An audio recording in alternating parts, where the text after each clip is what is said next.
to the Safety Doc Podcast with author, radio host, and nationally recognized safety expert, Dr. David Perrodin. Join us each week as we discuss the best and most bizarre practices in safety preparation and crisis response.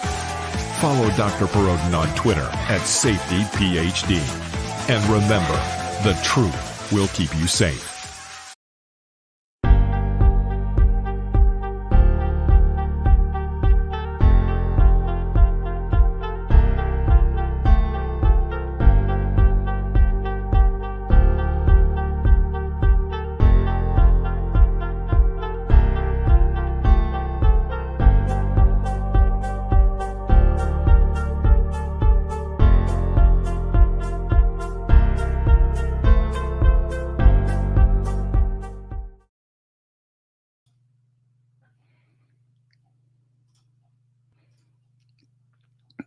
Whoa. Hey, everybody. It is your good friend, Dr. David Perrodin from down here in the North Star Recording Studio, where it is October 20th, and we do have the new Shure microphone. Spent a little more time hooking it up correctly, and you kind of heard the P, the plosive right there. I ordered a new pop filter for this. It's actually from the companion microphone, the Shure MV7B, and it's a little bit thicker and it knocks down the plosives. So in addition to speaking kind of past the microphone, once that comes in the next few days, I think it'll be here by Wednesday when Bending Ballistics is going to be a guest on the show. So yeah, but this mic, giving it another kind of fine tuning here this evening, and I did order the new headphones, and I can tell you exactly what I ordered. They will be here tomorrow, by the way. So I'm impressed by that. When I ordered the microphone, I ordered it off of Best Buy, and I should have just done it from Shure because it would have been 2 days, and then Best Buy was like 5 days shipping, same cost, but anyway, so they ship at UPS. This is Best Buy. And so I only got notification when it shipped. And then it said, if you want to find out where it's at mid-route, you need to set up an account and then do these things. I'm like, you got to be kidding me. So of course I'm not going to do that. Now with, hey, it's all Pro Leamington. With the headset I ordered, that shipped out of through FedEx. And, they're giving me updates every moment it changes hands. And, it'll be here, tomorrow, 1:30 or something. So let me check. So I have it exact on the headphones that I ordered. So I ordered the ATX M50. So let me get I ordered it directly from the company here. Let me pull it up on screen. So I've been reviewing headphones for quite a while, and the set that I have on,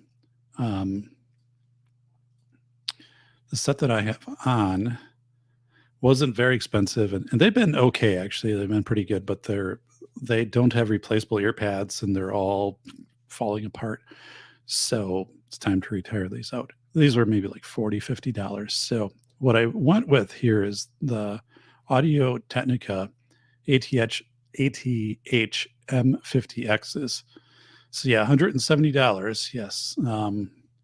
But I had wanted to upgrade for a while to a nicer headset. And I do listen to podcasts and documentaries, music kind of, through the headset. So this is it. It'll be here tomorrow, and so that will replace this. So then, this was $250 here, the microphone, and then the headset is $170, and I think the camera will be about $200 or $250, and then we're pretty much done here with upgrades to the studio for a while. But Coop had posted a video this afternoon, and he was painting the logo, which is going to be in the background, the Safety Doc logo. So that's really cool. So that won't be long. And then I will move things around and back, and also need to order the diploma holder for my doctoral degree um, from 2016, which is still in its original mailer, but that'll be a little bit bigger from UW-Madison, and that will be in the back. And I'll kind of just rearrange everything, and then Coop's Safety Doc logo will be the centerpiece, and I believe it's also backlit, so it's pretty cool. So I'll run it down one of those dark lines where the plywood meets. I don't know. I'm sure there's a term for that, right? But I do have an outlet in back of that, so I'll just run it down, and that'll be pretty cool. So not pretty cool, be very cool. And so I'm looking forward to that. So thank you, Coop. That's a really generous thing for you to do. So yeah, the microphone, I'm liking it. And as I said, I ordered a new windscreen. And it is, so it'll look just like this. It's for the companion microphone, the 7B, which is XLR exclusive. This is XLR, but I only have it USB right now. And then that screen is a little bit thicker, so it knocks down the plosives. And it'll basically look just like this. And it's made to fit this microphone too. So it's our good friend All Pro Lemon Tent. All Pro Lemon Tent, it is going to be 70 degrees tomorrow, and 75 on Sunday, 75 on Saturday, 75 on Sunday, and both sunny days. And then in the 60s and rainy on Monday, and then kind of back into the 50s. So the one day I can bike is Sunday, because tomorrow I'm doing a whole bunch of yard work. The concrete slab was poured, and that's been 2 weeks now, so it has 90% strength. So now, because the weather was great today, it was like low 60s and sunny, and it hadn't rained for a while. So I went out to the landscaping company outside of town, a couple miles out, and I picked up 9 5-gallon pails. So you get 3 pails at a time in my Buick LaCrosse, put them in the trunk, of this 1.5 inch, they call it autumn mixed stone, which is more like a stone you might see in the Southwest in front of people's homes, who live in like Arizona and New Mexico. It's Ron Wayne. So yeah, well, no problem, buddy. Thank you. And I like it. I used it. So when we had the concrete curbing put in, it created about a 6-inch gap where I didn't have landscape rocks. So I had to like kind of blend in what I had. And then I went out and I got 12 pails at that time. And that was back in June, and it was raining. So everything about that sucked because like I literally wore through 2 pairs of gloves, and when it's raining and the rock is heavier, and the good thing is it keeps the dust down. But today was just absolutely perfect. It hadn't rained here for a while. So I picked up 9 5-gallon pails. So I figure that's about 600 pounds of stone, and I need to fill in a few areas a little bit more from where we had the concrete curbing done. And then also between my concrete slab and my neighbor's fence, there's a space there where we took out most of the rock and we poured. And so I need to fill that in. And I also picked up from the landscape folks a length of landscape edging. So it's like, I don't know, it's like 15 feet or 20 feet long or something. So I had to like roll it up, and they helped me like wrangle it like I'm wrangling a snake down in the Everglades. And I had a bungee cord, and I put it in the back of my trunk, and or in my back seat, because the trunk had the stone. And so I've got it outside now with bags of topsoil on top of it to flatten it out. And then tomorrow I will cut it to length, and then I'll make a nice transition right from my concrete slab over to my neighbor's driveway, which is about total like 8 feet. And so I did have a piece of industrial like edging, but it was just over 6 foot left over from when I originally did the landscaping 20 years ago. So, but I talked to my neighbor again tonight, and I said, hey, like tomorrow I'm going to kind of dig all of this up, and it will look great when it's done. It'll be done tomorrow, right? But and he's like, yeah, sounds good. And part of that is, although like most of this isn't on my property, it transitions between the two properties, and I kind of like with this middle patch of grass, which is 75% ours, 25% theirs, and I just take care of it. Um, but I said, you guys are just great of letting me take down your fence when I had all the concrete done. So let me do this. I'll finish this off really nice on your side. And then I have extra rock that I brought in. So like I'll put all new rock in there for you. And by tomorrow, like when you come home from work, right, it'll be done. It'll just be looking good. And then I will also, with the topsoil, I'm going to, hey, it's Misty Mrs. Wayne. I'm going to make sure I pack everything down well where I put in this new, it's plastic edging. And that's the only area that really has plastic edging because I do the concrete curbing around the house, but this is where the concrete pad hiccups is. But hey, it's CNT. I was just talking about you, buddy. And I shared that link out on my Twitter where you were bang your head doing the painting of the Safety Doc logo. Holy smokes, man, that looks great. And yeah, I mean, I can't wait to get that. So I'm gonna I'm gonna figure out like how exactly I'm gonna do the switch on that. So I might run like a cord up and then do, because I have an outlet behind me, but it's down below, so it's in back of everything. So once something is plugged in, it's like plugged in. But I can easily run a short cord in back of like the printer and then just leave a switch right there that I can turn it on and off. So whatever it is, like I'll figure it out. But it's going to be really cool. Like it is, it is, yeah. So I'm going to be spending when that comes in. I'm going to kind of lay things out a couple times and figure out like, okay, how do I want this to look? But whoa, so that's really cool. So thank you, Coop. That's really cool of you to do that.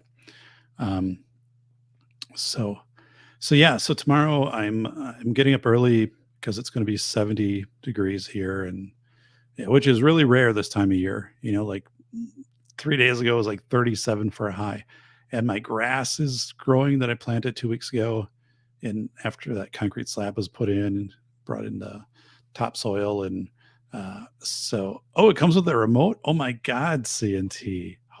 That is incredible, man. Oh, wow. Um, so, yeah, it was one of those things where when I got up today, I'm like, okay, it's going to be sunny and it's going to be warm. And I am preparing for my university class on Saturday, which will be up pretty much all of Saturday, but I'm in good shape with that. And I only have 4 students who haven't submitted their stuff yet. And they have until tomorrow at 8:00 at night to get their stuff in. And then they will. So then I will, but I don't have much grading to do. So yeah. So today I was just like, I'm going to make a run out to the landscaping place. And then I brought back 600 pounds of rock. And then I will, spread all that out tomorrow and then put in this really nice edge. I'll take out the old edging that no longer makes any sense because like the concrete slab is 6 feet further, and it'll just look good. I'm kind of glad I didn't. Wow, Coop? Do you have my postal address? Did I send that to you, or I can resend it? So wow, that's awesome, buddy. So yeah, so I got my list here of things I'm going to do tomorrow, but I also will, my maple in the front of the house drop not most of its leaves, but like half of its leaves. So I'll bring out my leaf vac, my Echo, and suck all of that stuff up. And then I'm going to mow with the mulch run tomorrow. And yeah, and then but the first thing will be to do this edging though, to put that in. And then there's some on the back of the concrete pad that's and that's not as critical because no one's ever going to see that, but that doesn't line up anymore with the new concrete pad versus where the neighbor's edging was. So I'll just put an extra piece of edging in there and figure out how to make it work. But yeah, so anyway, that's all good stuff.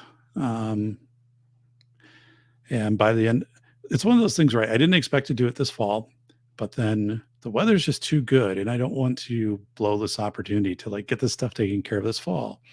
So, and the ground's not frozen right, so it makes sense to get this stuff done, and then kind of let it go through a frost or a freeze cycle of a winter, and then if I have to do any adjustments in spring. But yeah, it still frees up Sunday for me to do whatever I want to do. So yeah, it's New York Outcast. So very cool. So yeah, New York Outcast. So we have the new Shure microphone, which obviously you see right here. And I really dig this microphone. I listened back to the show I did Monday night with it, and it sounded great. And also the leveling was almost spot on when I went to render the MP3 for Podbean. I run it through Auphonic, which is a program to level podcast audio, basically. And it was almost spot on. So really good. Like the thing that was happening with my Yeti microphone, I don't know how many of you have Yetis. My Yetis served me well for a long time. But I was running into issues where I'd get done with a show and I'd have to have like the gain on really high on my Yeti, which was kind of crazy because like I'd only be this far away. And I had to have the gain up really high. And then it wasn't that, oh, New York Outcast, you're sounding great. Well, thanks, buddy. Thanks. Yeah, this is really a well-reviewed, just a really awesome mic, right? And it's smaller, and it has like this component, and it does firmware updates right to the mic, which like my Yeti doesn't. Yeti's plug and play, so like this is going to do a lot of cool things. And as I said, I've got the new headphones coming in tomorrow, which will be the best set of headphones I've ever had in my life. And then the last step will be I'm going to replace the webcam with a Logitech Brio, probably within the next 2 weeks. So yeah, this microphone is really cool. But yeah, my Yeti I was running into this problem where, well, first of all, I mean, I don't think a Yeti is nearly as good as this. It was good as a good podcast microphone because my first couple podcasts, I either used the speakers, which were up on the webcam, which were horrible, right? Or I used the speakers that were built into my camcorder. So a little handheld camcorder, and I when I was doing shows or I would interview people, and so some of these were not happening here, and that audio was pretty horrible. And then I got a Zoom H4, which is an excellent recorder. And honestly, if anyone is ever interested in that, I think I paid like $300 for it new, and I probably used it like 2 hours total. I have a case that I bought for it, a custom foam case. But then it's plastic. It's like, you handle it's like an old type cassette type case, but I think ABS plastic is really well done, like inside all the stuff stores. If you know anyone who's like really getting into audio, because I mean, that is a really good microphone. It would run XLR out of it, but it's made for recording. And I just never got into that, like recording on the spot type of thing. And it runs off of batteries. You can buy like a cord for it, but I never bought the cord. And that camcorder too. I think I'm going to put both of those on Craigslist in my area as a package deal of, say, it's $100, like, and the case, right? And I think I have like an extra long cord for it and like a lapel mic, and so there's probably like $400 or $500 worth of stuff there with literally 2-3 hours of wear. And I take care of my stuff like really well. So it's like, hey, make somebody's Christmas. If they're a beginning podcaster, right? They can use this as a mic, and here they can set this up as their camera, and there's nothing wrong with any of it. It's perfect, but it's just like I won't use it. So I just can't figure out any scenario. And phones have just gotten so good where if you're going to do any in the moment recording, you're probably just going to use your phone. I just don't see myself really setting up as doing field stuff. And the H4n isn't going to work if I'm biking or stuff like that. So yeah, I've got to take some pictures of that and put it on there and just kind of get rid of it. But if I knew someone who was, really into that, I'm not sure how you would use it as a podcast mic, although I think you can. So, but yeah. So let's see here. Ron Wayne, CNT saying, at Ron Wayne, I'm beginning to think New York Outcast is not human. Oh my goodness, New York Outcast. You're the outcast of New York. So, you guys. So yeah, so I'm excited about. So yeah, and I went and picked up 5 bags of topsoil today, um, which was a little more than what I need, but you can never have too much topsoil. And I have the grass and clovers coming in now, and I've got like 5 days where it's gonna be warm, like 60s, 70s here. And so I'll keep watering things and try to get it to really take root before winter and a freeze.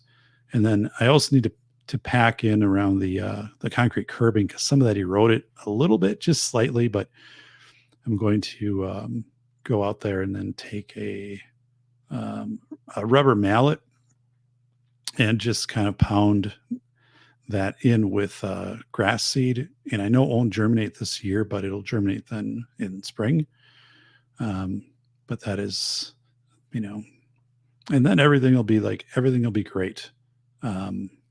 So, and because our neighbor took down 2 huge oak trees last month, I mean, my leaf raking and stuff in the front is significantly reduced. So tomorrow's going to be a great day. I'm really looking forward to getting these projects done. And I'm going to keep that circle, that scallop stone around the fire bush, where Bolo was kind of recommending, hey, probably keep that, because I was going to move that fire bush out further away from the concrete pad, but there really isn't a reason to do that. And I can still mow in between the two. There's maybe 8 inches between where the circle starts and the concrete pad, but there's really, first of all, if it was going to happen, I should have done it before I had the concrete pad for it, but it's not a big deal. But the stones kind of got pushed inward, not damaged. They just got rotated because they're scallop stones. So they were digging that out and putting pressure to hold up the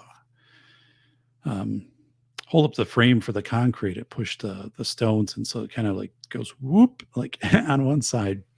So I just have to like dig that out and recast those. And if it's Bolo, I was just talking about you, buddy. So I'm going to work on the concrete, or on the scallop stones tomorrow around the fire bush, because they got rotated in a little bit on the side where the concrete was when they're doing the work and digging all of that out. They didn't get damaged. They're scallop stones. They just rotated and got pushed in. So it looks like there's a little dent in the circle. So I just have to like dig that out and then just recast the circle. I do have extra scallop stones, so if I do need to throw one in there to make it all work. And then tomorrow it's going to be like 70 to 72 here, which is 20 degrees above normal. And it's going to be sunny. So it is a perfect day. And we haven't, the ground is malleable. We haven't had a freeze. I've been, watering the new soil. And so I went and got 600 pounds of landscape rock today, and I'll work all of that in kind of this area I'm going to edge out tomorrow. And then also around the house, I wanted to put in a little more. We had some areas that were a little bit thin after the concrete edging, because that pushed out the perimeter by 6 inches. And I got 12 5-gallon pails. But what I do so I don't kill myself when I'm doing this, is each of those 5-gallon pails filled with rock has to weigh at least 70, 80 pounds, has to weigh that much. And so I take my wheelbarrow, which is like this big industrial old steel wheelbarrow, like I've had forever. And then I just basically lift one pail at a time by the base out of the car, and then just pivot and dump it right into the wheelbarrow. So I'm not having to do any walking with it. And I always keep it close to my body, right? So, and then the wheelbarrow takes on the weight of it. So, but by tomorrow night, like, everything should be looking good. I'm kind of crossing my fingers, because we get 1,000 trick-or-treaters every year. That's truth. We get 1,000 trick-or-treaters. And because of that, because of 1,000 trick or treats, it's saying here my internet's a little iffy, which means my daughter might be downloading some stuff or whatever. But because we get 1,000 trick or treaters, and they're going to walk between our house and our neighbor's house, and they'll probably walk right over where this new grass is. So I need this grass to be as robust as possible. So watering that every day and putting stuff out there, and it just has to hang on. But I'm really happy. And I've been using the new concrete slab now. It's 14 days, so it's 90% strength. So I don't pull the car totally over on it, but I do pull two wheels over. And it just makes it easier to, if you're doing anything with the car, to like get around it and then also not mess with the other vehicle as it backs out. I don't know. It's hard to describe, but it's working as planned.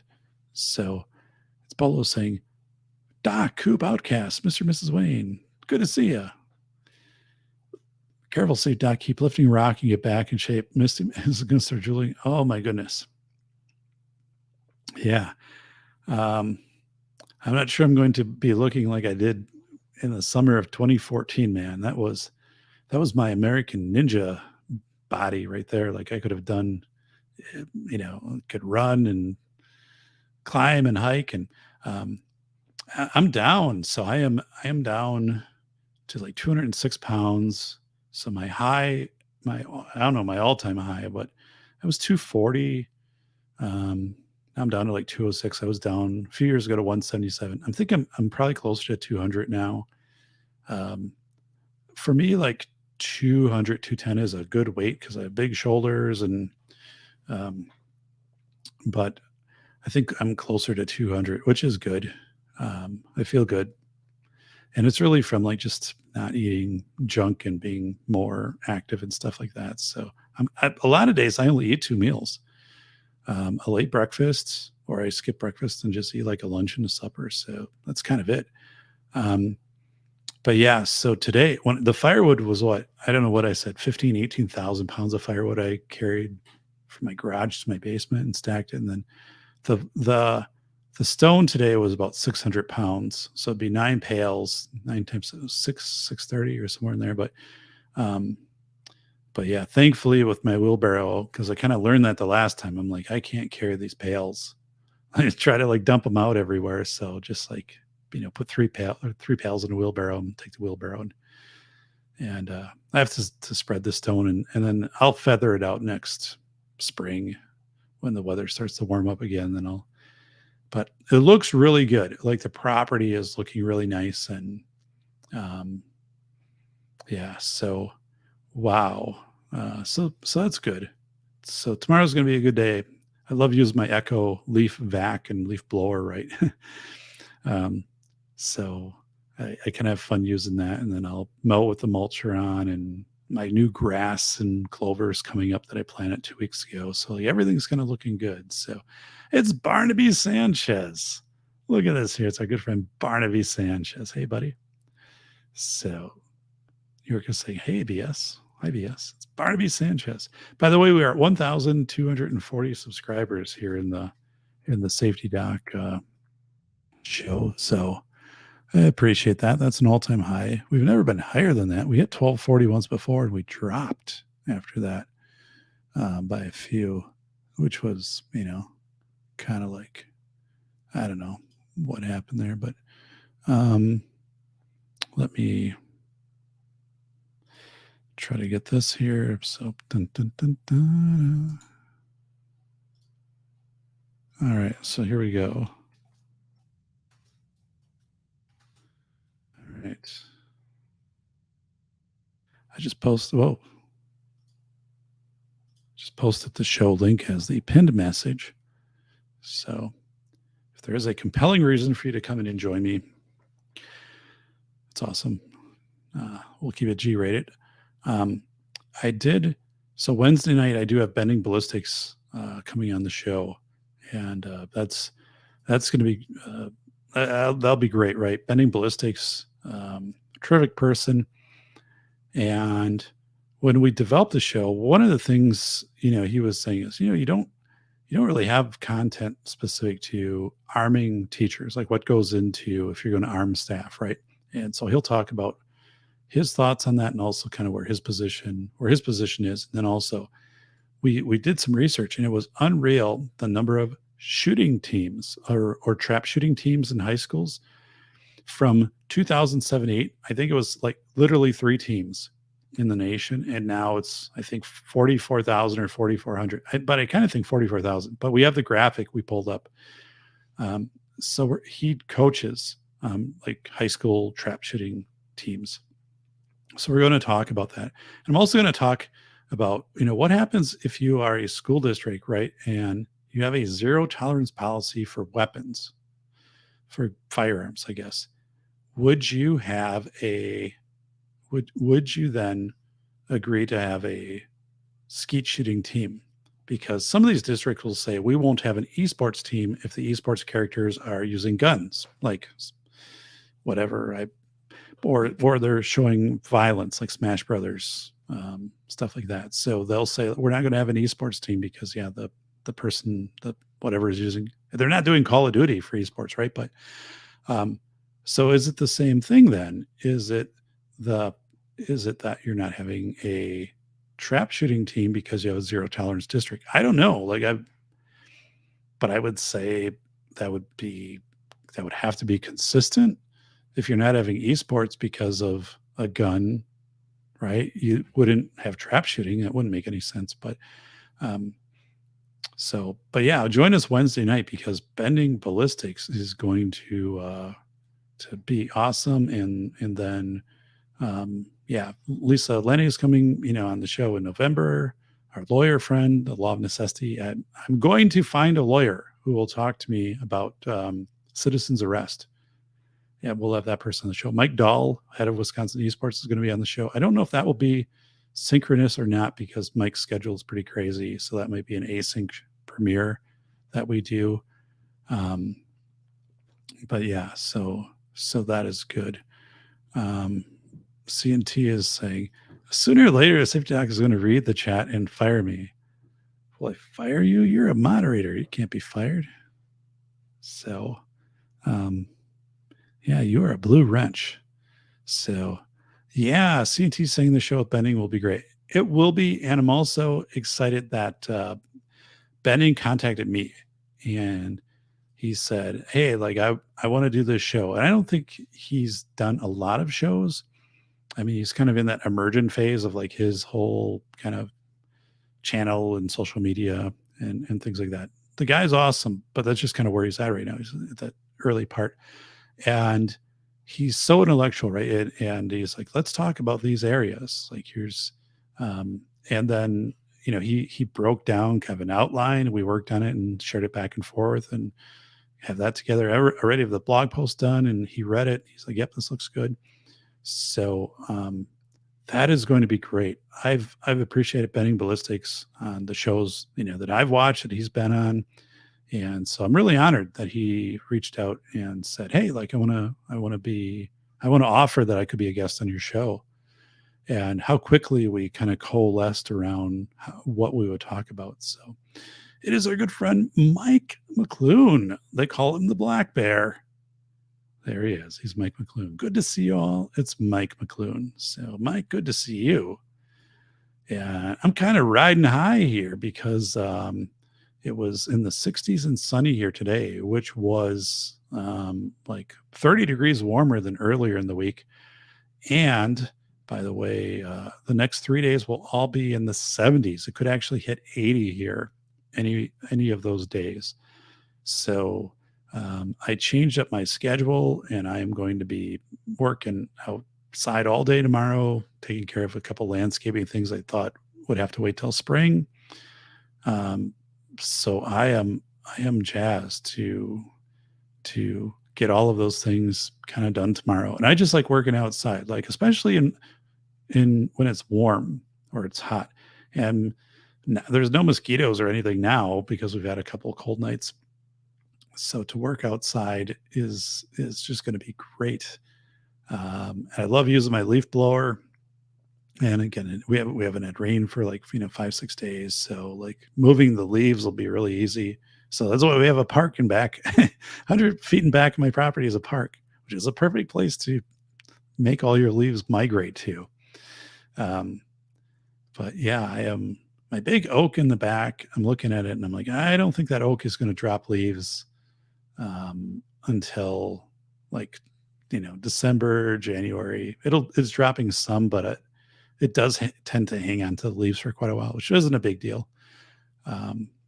So yeah. But I'm really, I mean, my attitude, I know my attitude, right? But just I am so much happier, happy go lucky doc when it's warm and sunny. And tomorrow's gonna be warm and sunny. Today was warm and sunny. It just changes everything for me. I do not like cold weather. So I live in Wisconsin, right? But at least I live in the southern part of Wisconsin. But I don't like cold weather and I don't like overcast weather. So yeah, the fact that it is going to be in the 70s and sunny here tomorrow, October 21st is awesome. And I've got these projects on. I got my note card right here. The projects for tomorrow. So just gonna make sure I get everything done. And tonight I worked in. I lubed up the garage, all the garage door stuff, and then also the spring above it. And there's it's a Pro 21 or whatever. It's from the people that installed the garage door like 15 years ago. But I had to go there a few years ago and buy it. It was really hard to find kind of online. And so I bought it directly from them. And I probably have like one more year I can use that. Then it'll be empty. But yeah, I had to make sure I get the garage door lubed up and the springs and the torsion bar in the front before winter, because when it gets to be winter, that stuff can, because of the temperature changes, can really take a beating. So, but I've got it. But yeah, New York Outcast says, "Oh, Ron is saying, love it when the wind blows my leaves out of my yard down the street. Saves me to an argument." Yeah, because I live on the top of a hill, Ron. That does happen quite a bit. Now, because my neighbors' trees, they took them down. They know that my leaves are going into their yard. I'm sure that doesn't make them very happy. Although if they got their leaf blower out, they could just pass those leaves further down. And at the corner of my street, like those people all professionally have their leaves removed. Like they hire businesses and they're there like the entire day, like a crew of, 4 or 5 people and different things. And they'll do that a couple times. I can't imagine what that costs. I would guess that costs like $1,000 to have people there to come in like 2 or 3 times on these bigger properties and suck up all the leaves. So, but yeah, I will use my leaf vac and suck everything up in the front tomorrow for my maple. And then in the back, I'll just mulch with my mower. So, hey, it is a new mic. Look at this Michael Deacon program. Mike, I am going to be a guest. Mike, I promise. I feel bad about this because I love your show. And so Michael Deacon program has offered to have me back on the show. And I haven't taken advantage of that, right? Of saying here's dates and things like that. And I need to do that. Part of what's happening here in my world is, so when I teach my fall classes, I also have a lot of like open times for student meetings, my office hours. So literally they have, they can sign up, so then it gets to be harder to do that. But anyway, I'm telling people not to come on the show. No, Michael Deacon program. I want to be back on your show. So I hope that invite is still there. I want to be back on the show and to highlight this mic because I believe this is the same mic that Mike Hideous uses. But I would love to be back on the show. Absolutely, my man, Michael Deacon program. So I love the show. Absolutely love it. So, and Michael, I will download a number of your podcasts because I'm teaching Saturday and it's a 2-hour drive one way to the university. So I need something to listen to on the interstate, and it's going to be the Michael Deacon program. So, yeah. So I average 12 to 15 contractor bags of leaves a year round. That's crazy. So thankfully, I don't have to put anything out by the curb because I mulch it. So I bought a lawnmower, 20 years ago that had a mulching feature on it. And then with my big leaf vac, my Echo, I can, shred things down pretty small. And then I just throw it in the back at the park, right, for compost. And then usually I harvest from that in spring and summer, and then I spread that back on my lawn. So I kind of have a system where it goes both ways. I also put my ash in a big pile at the end of my property and for my wood burner.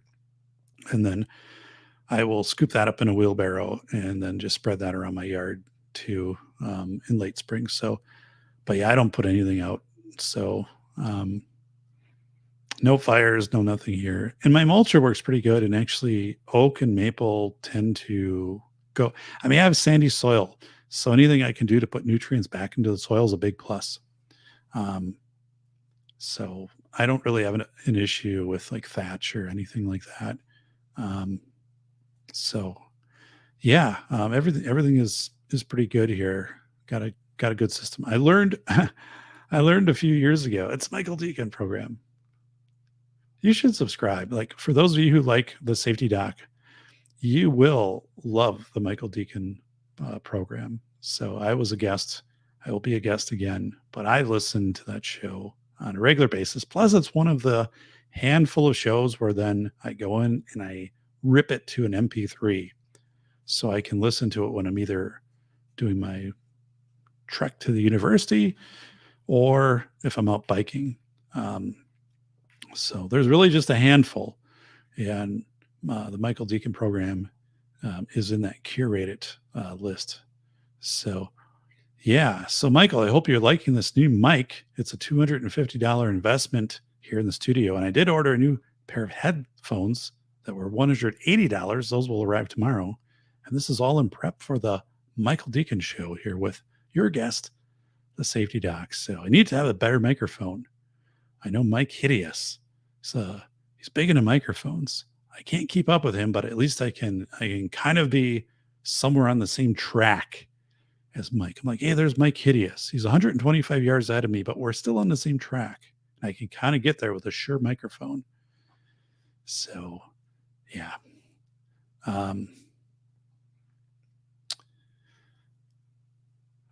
New York Outcast, no burning in the city, compost or trash. Yeah, my neighbor tried to cut a tree down with a torch a few years ago. Neighbor across the street, thankfully the tree wouldn't have fallen on my property, and he was unable to do that, unsuccessful. It was probably an 80-year-old oak tree. But yeah, he tried to kind of use a cutting torch to cut this tree down. It was not successful for him. Yeah, I do have there are remnants of my bat house at the end of my property. And it's kind of now into wooded area because the bat house used to mark kind of the end of my property. And now the woods has migrated another 3 feet toward my house, which is still, it's 90 feet back. So I don't really care. But it's about 7-8 inches above the ground, this 4x4. And I need to go back there with my hatchet and take that down. I don't want to do anything like with a chainsaw because you get too close to the ground with that. You can really mess up a chainsaw if you get debris and stuff like that into it. So I just need to try to do that, or else I have to mound dirt up around it so it looks like an effigy mound. And the problem is that kids go through that area because there's a hill back there, a sledding hill that the city has, and I really don't want kids to be dragging a sled over something like that where it could damage a sled. So I got to come up with something, but it's not that big of an issue. I'll figure it out tomorrow. So, who knows? Mike is saying, rifle season doesn't start here till the Saturday after Thanksgiving, but archery season is now. Yeah, rifle season is, it's a good point. I think it's also after Thanksgiving here. I don't do a lot of woods hiking, but I also wear my fluorescent vest when I go out and do that. But it's a good point. So yeah, I'm not, huh. I'm lucky. This is C&T out of the 10.5 AR that I only have the immediate area around the house needs to be raked and mowed. Yeah. So we've done a really nice job of landscaping. And by the way, the people who built this house, I shared this in a previous show, but a week or two ago, they stopped by and I'd never met them before. So it was 1975. And it was interesting because I always thought the house was built in 78. Like I looked and every document we have says the house was built in 78. And they're like, no, we built it in 75 and we lived here in 75 and 76. I kind of thought that was accurate. Like I thought the house was a little older than 78, but again, like all of our tax documents, our deed, it says like the house was built in 78. But they came in and they were passing through the area and they asked if they could take a picture from outside. And I said, you take a picture from inside. I'll show you some of the stuff. And they were like pointing out where stuff used to be. And so I'm like, oh, you're just not two people who are trying to figure out the inside of Doc's house, right? They are, they did know. They're like, here's where the pillars were. Here's where this was. And I'm like, yeah. And they answered a few questions, some little mysteries we had of the way that the house was put together. But they were really cool. But they said, oh my God, like you've done such a great job with the landscaping because basically we just had grass coming up to the house, like all the way around. Yeah, and I said, yeah, when we got it, I actually have the original diagram. It took me days to kind of like draw the stuff out and measure it, and then I went out and how everything would be. And I had like relatives show up, and we spent like 2 days, and we pushed everything out between 6 and 8 feet, and it was, and then I had like little templates where I would put them, with a post into the ground, and then I would have like so much of a circumference. We would dig it out and like what we were going to put in, and it looks great to this day. Like it is that everything is really held up. We had a few things I had to replace, but as far as like that, and then that concrete curbing, like it just so they're like, wow, like this landscaping is really cool. I'm like, yeah, thanks. 20 years in the making, and I don't know, thousands and thousands of pounds of stone. I got this 1.5 inch stone. Again, it looks like Southwest. So it's a lot of orangish, type stuff, which plays really well off the house because the house is tan siding. River Rock it wouldn't transition very well. But so yeah, I got this bigger stone that I mixed in, and it looks really good. So I'm really happy with that.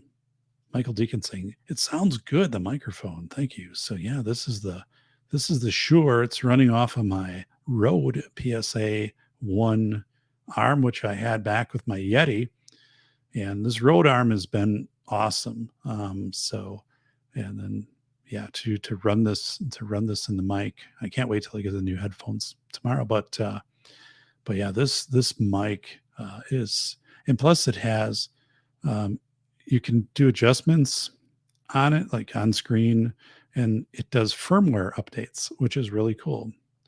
So I'm excited. And plus the new pop filter will be here in a few days. So just, yeah. And I do videos for my classes. In spring, I teach online, and fall, I teach in person. So when I do my videos, I wanted to have a little better audio. And as I said, my Yeti was just, I was running into issues where the gain was no longer kind of working. I'd have the gain almost up all the way and the mic would be here. And then in post-production, I'd have to do a lot of boost. So the Yeti, plus the Yeti is twice its size.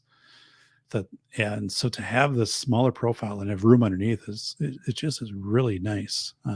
So yeah, I put my Yeti back in a box, and so if anyone wants to start podcasting, I might be willing to mail the Yeti out to you. I put it back in its original box, which I had, and I repackaged it, and it had its original desk stand. So, but, yeah. New York Outcast, I can put it to the curb. It's included with taxes within reason. So yeah, that's kind of cool. Our city allows us to, put like tree branches and stuff by the curb. Certain times of the year, they'll come and pick them up and take care of them. So, but yeah, I'm glad I don't have to deal with kind of putting a ton of bags. Plus I live again at top of a hill. So anything I put out there would be starting to go downhill. So I don't know. So this is Barnaby Sanchez. In the city, you need an arborist to check the tree and get a permit. It's all BS. Holy smokes. In my city, you can get a permit to tap any maple trees that are on city property because the park isn't back of me. And I noticed this last year. I start to see like pails and stuff like that on these maple trees. And I'm like, well, who's doing that? And then I read an article. I don't know, it was a newsletter from our city or whatever. I don't think they charged people to do it. Honestly, I think they just had to the register. So they gave them a certain tag or a certain number they had to put like on a pail if they put it up in city property. But some people did that. They, we don't have a lot of maple trees in the park that abuts my property, but there were people, making maple syrup out of that. So that was kind of interesting. Now the city, the rec center today, the rec and park center in our city, they closed off half of a street and they were selling pumpkins, but it was like a very busy street because I was going back out of town to get the landscape rock. And I've lived here 20 years. I didn't know how to navigate how they had the cones set up because I'm like, I'm not going in to get a pumpkin. I don't know, it was a free pumpkin day or whatever, and so if that wasn't the case, like you had basically one lane and the traffic coming towards you was also in the same lane. And I'm like, get these cones out of here. Like this, I don't know what you're trying to do here. I don't know what event this is. They did have something at Park and Recs and, Pumpkin Day or whatever. I'm like, that's all fine and well, but don't shut off half of a very busy road for this because like, honest to God, how am I supposed to navigate this? So, I had to turn into the incorrect lane to kind of get over so I could get it. It was just weird. And it was totally unnecessary to put any cones out there at all. It wasn't like they were selling on the road. You would park and you would go, walk at least 50 feet into like where the Park and Rec kind of parking lot. It was just strange. Like, I don't know. So forensically looking back on that project, like someone has to be like, hey, were the cones really necessary? Like, I know we got a great deal on cones. We spent our ESSER dollars from the Fed on, $100,000 worth of orange cones, and, but I'm like, I'm looking at that saying, and even if I'm going in to get pumpkins, like, what am I supposed to do here? So that was like during the day. It was crazy. So, CNT, I can light a full bonfire where I live. Wow. I think I could do that. I couldn't do that, a full bonfire, but I could do a kind of a bonfire pit in my backyard. I never would, but I think I could. I think people in our neighborhood have kind of done that. The thing I'm worried about, Coop, to be honest, is we live next to a very liberal county where they've mentioned they, are considering banning fireplaces. Well, I heat my house with wood, right? And they're saying, well, they pollute. And I'm like, well, whatever. But, what if they do? And I did talk to like the people who installed my fireplace, which is a county over, again, another rural county. And I'm like, are you worried about this? And they're like, yes, we are. Like, that's our livelihood.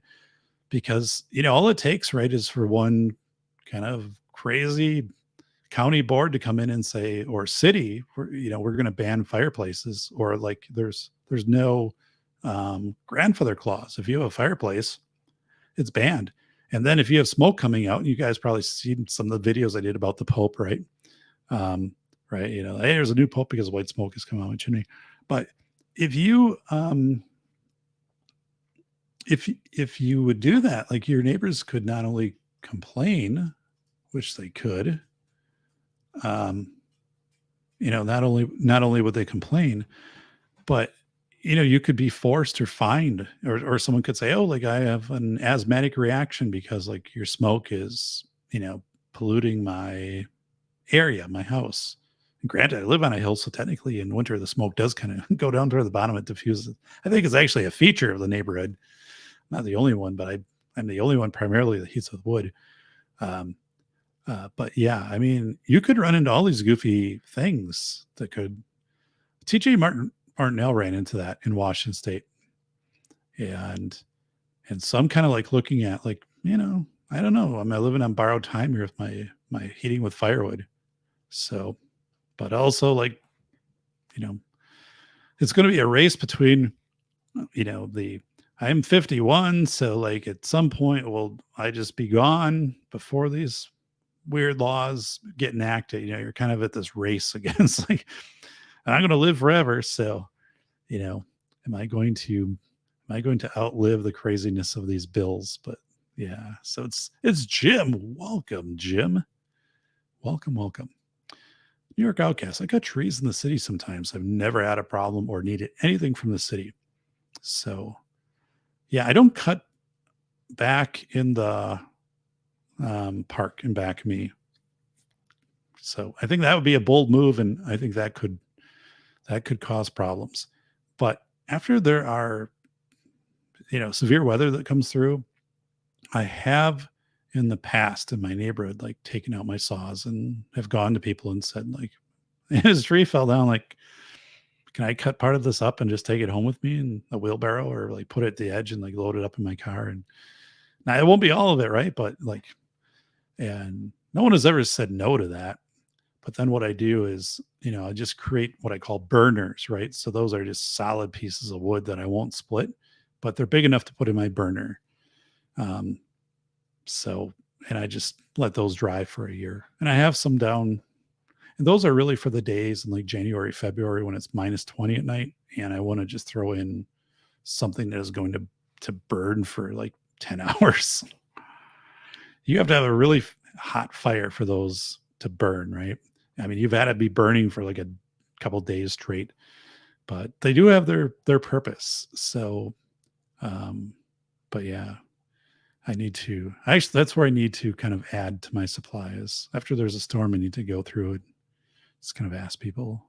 So, oh, you've been asked if you had insurance. Whoa. So yeah.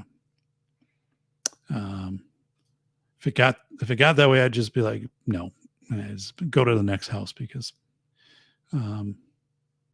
so yeah, this is to Mike to Barnaby.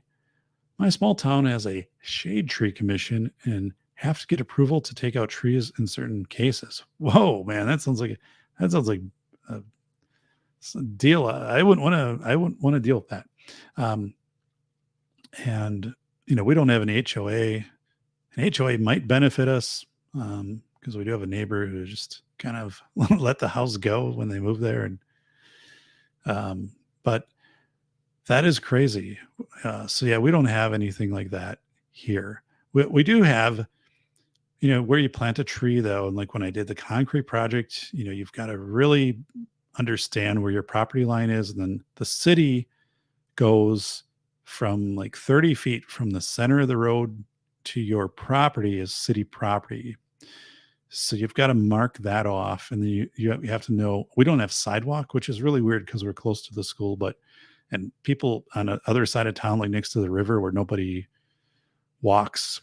I know that sounds like you'd walk next to a river, but like a few blocks up, right? And where nobody ever walks, like they were forced to get curb and gutter, and like here where it's kind of logical, that was never part of the plan. But if it was to come through, like I have to have a certain easement. So that's another reason the concrete needed to be where it was. And I couldn't bring it out any further because then you start to run into issues where the city could say, oh, you don't have the appropriate distance from where the curb or where the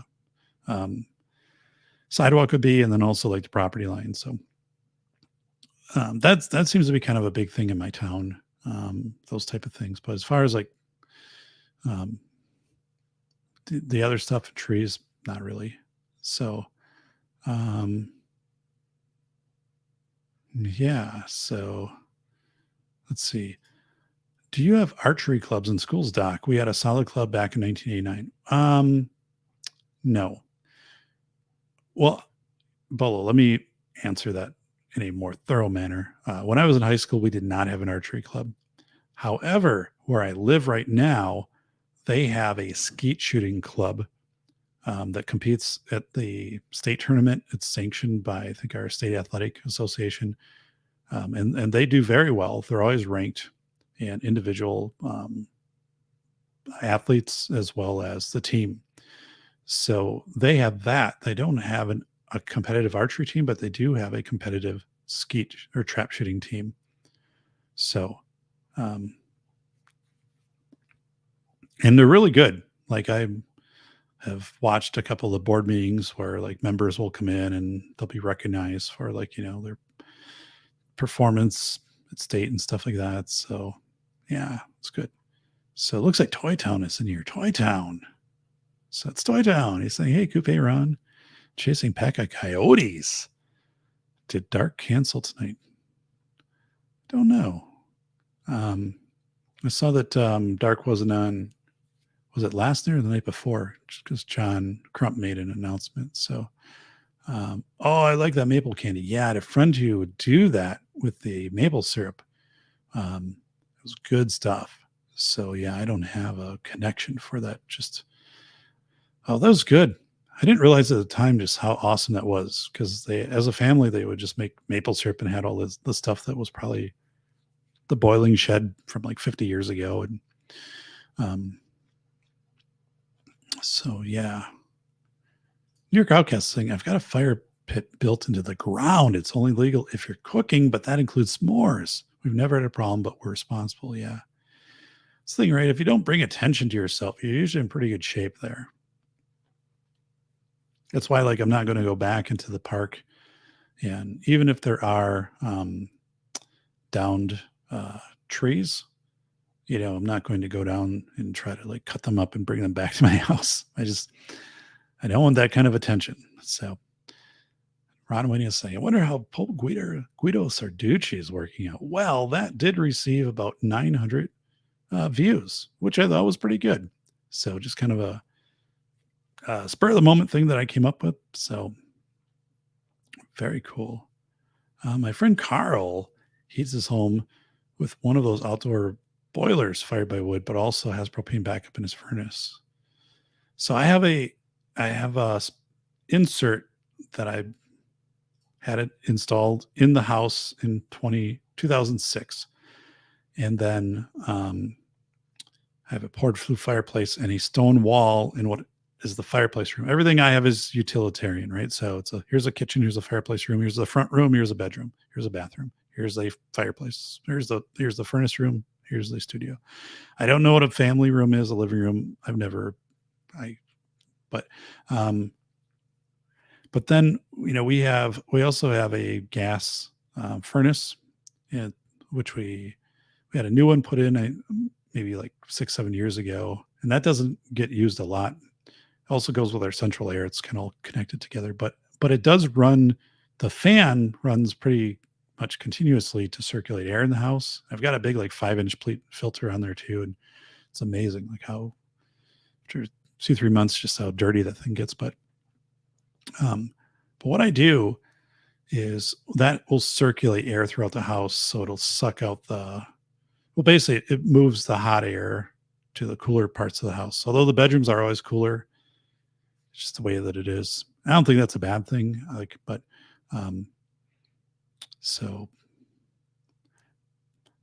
Yeah. So an outdoor boiler. Yeah, I could never get away with that here in the city.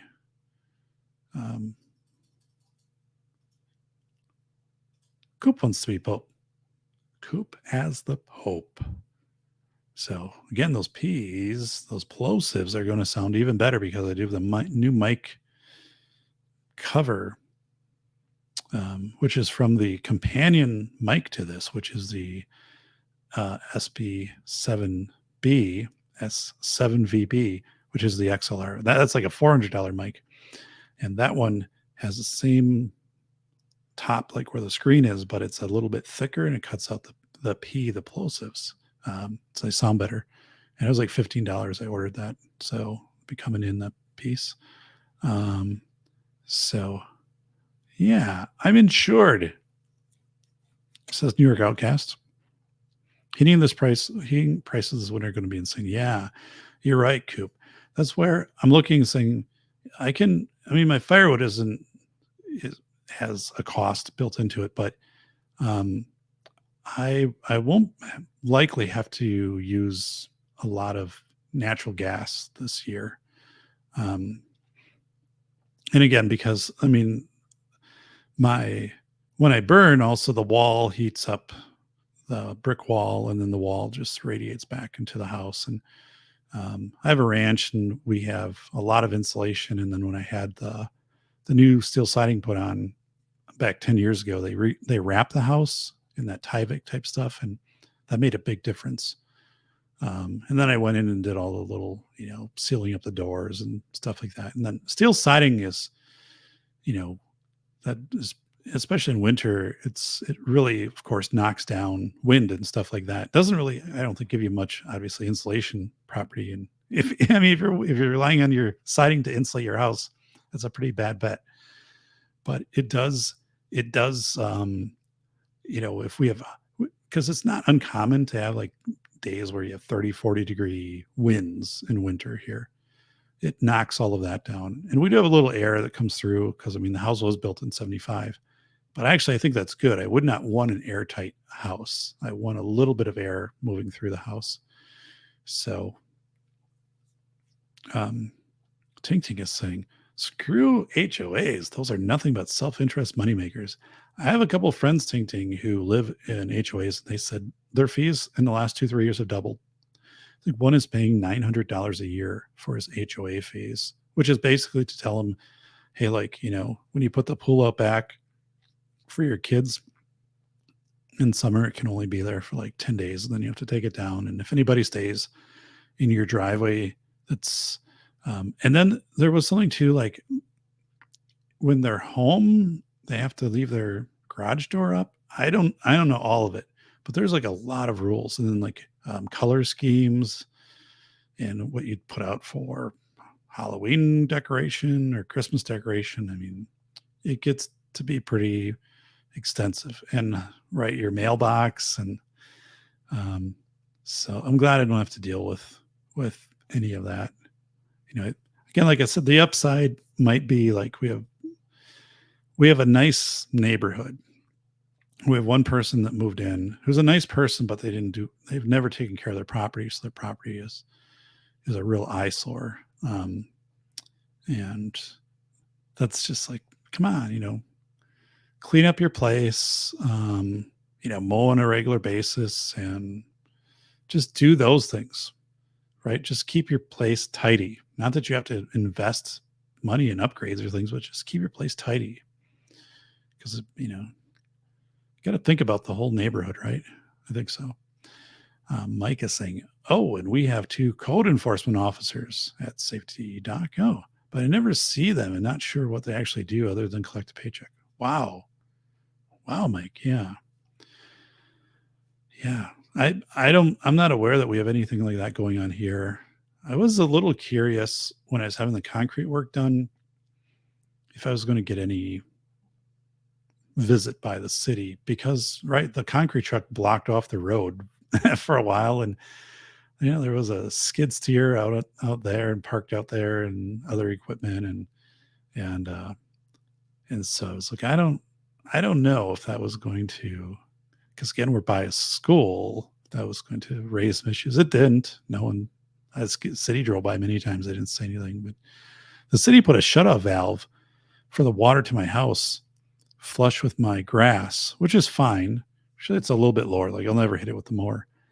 But so that's again that 15 feet in from the road. So like you can't do anything from that distance to the curb. Like that's all city. You have to mow it and stuff, but it's not your property. So it's this kind of illusion, right? That you own this. Like if you're in England, it's weird because in England you own from the middle of the road to your house.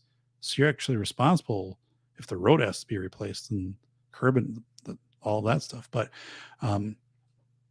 yeah, so they put this shutoff valve. And one time we had something happen when we first moved here, and they had to shut off the water to the house from the road.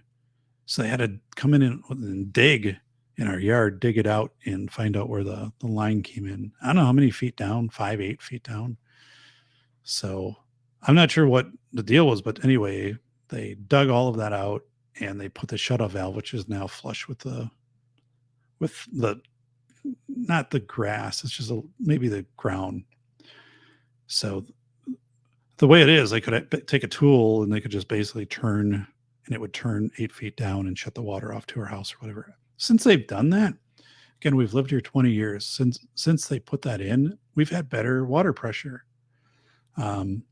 So I'm not sure what the old setup was, or if the valve was partially closed, or if the valve was actually within the line itself down below, but we instantly noticed it. And I'm like, God, the shower, we have better shower pressure today. Like I'm getting with the hose better pressure. Like, and then I looked and I saw like the flag out in the yard, and I'm looking at see where they dug it up. Like I would guess we have, 5-10 psi better water pressure. So it's a plus. Like all of us are like, good deal. Remember last year? It's going to be a winter of death and despair, and yikes, that was bad. So we have 5 sources of heat if needed. New York Outcast. Wow. I've learned not to take chances in the north. Yeah.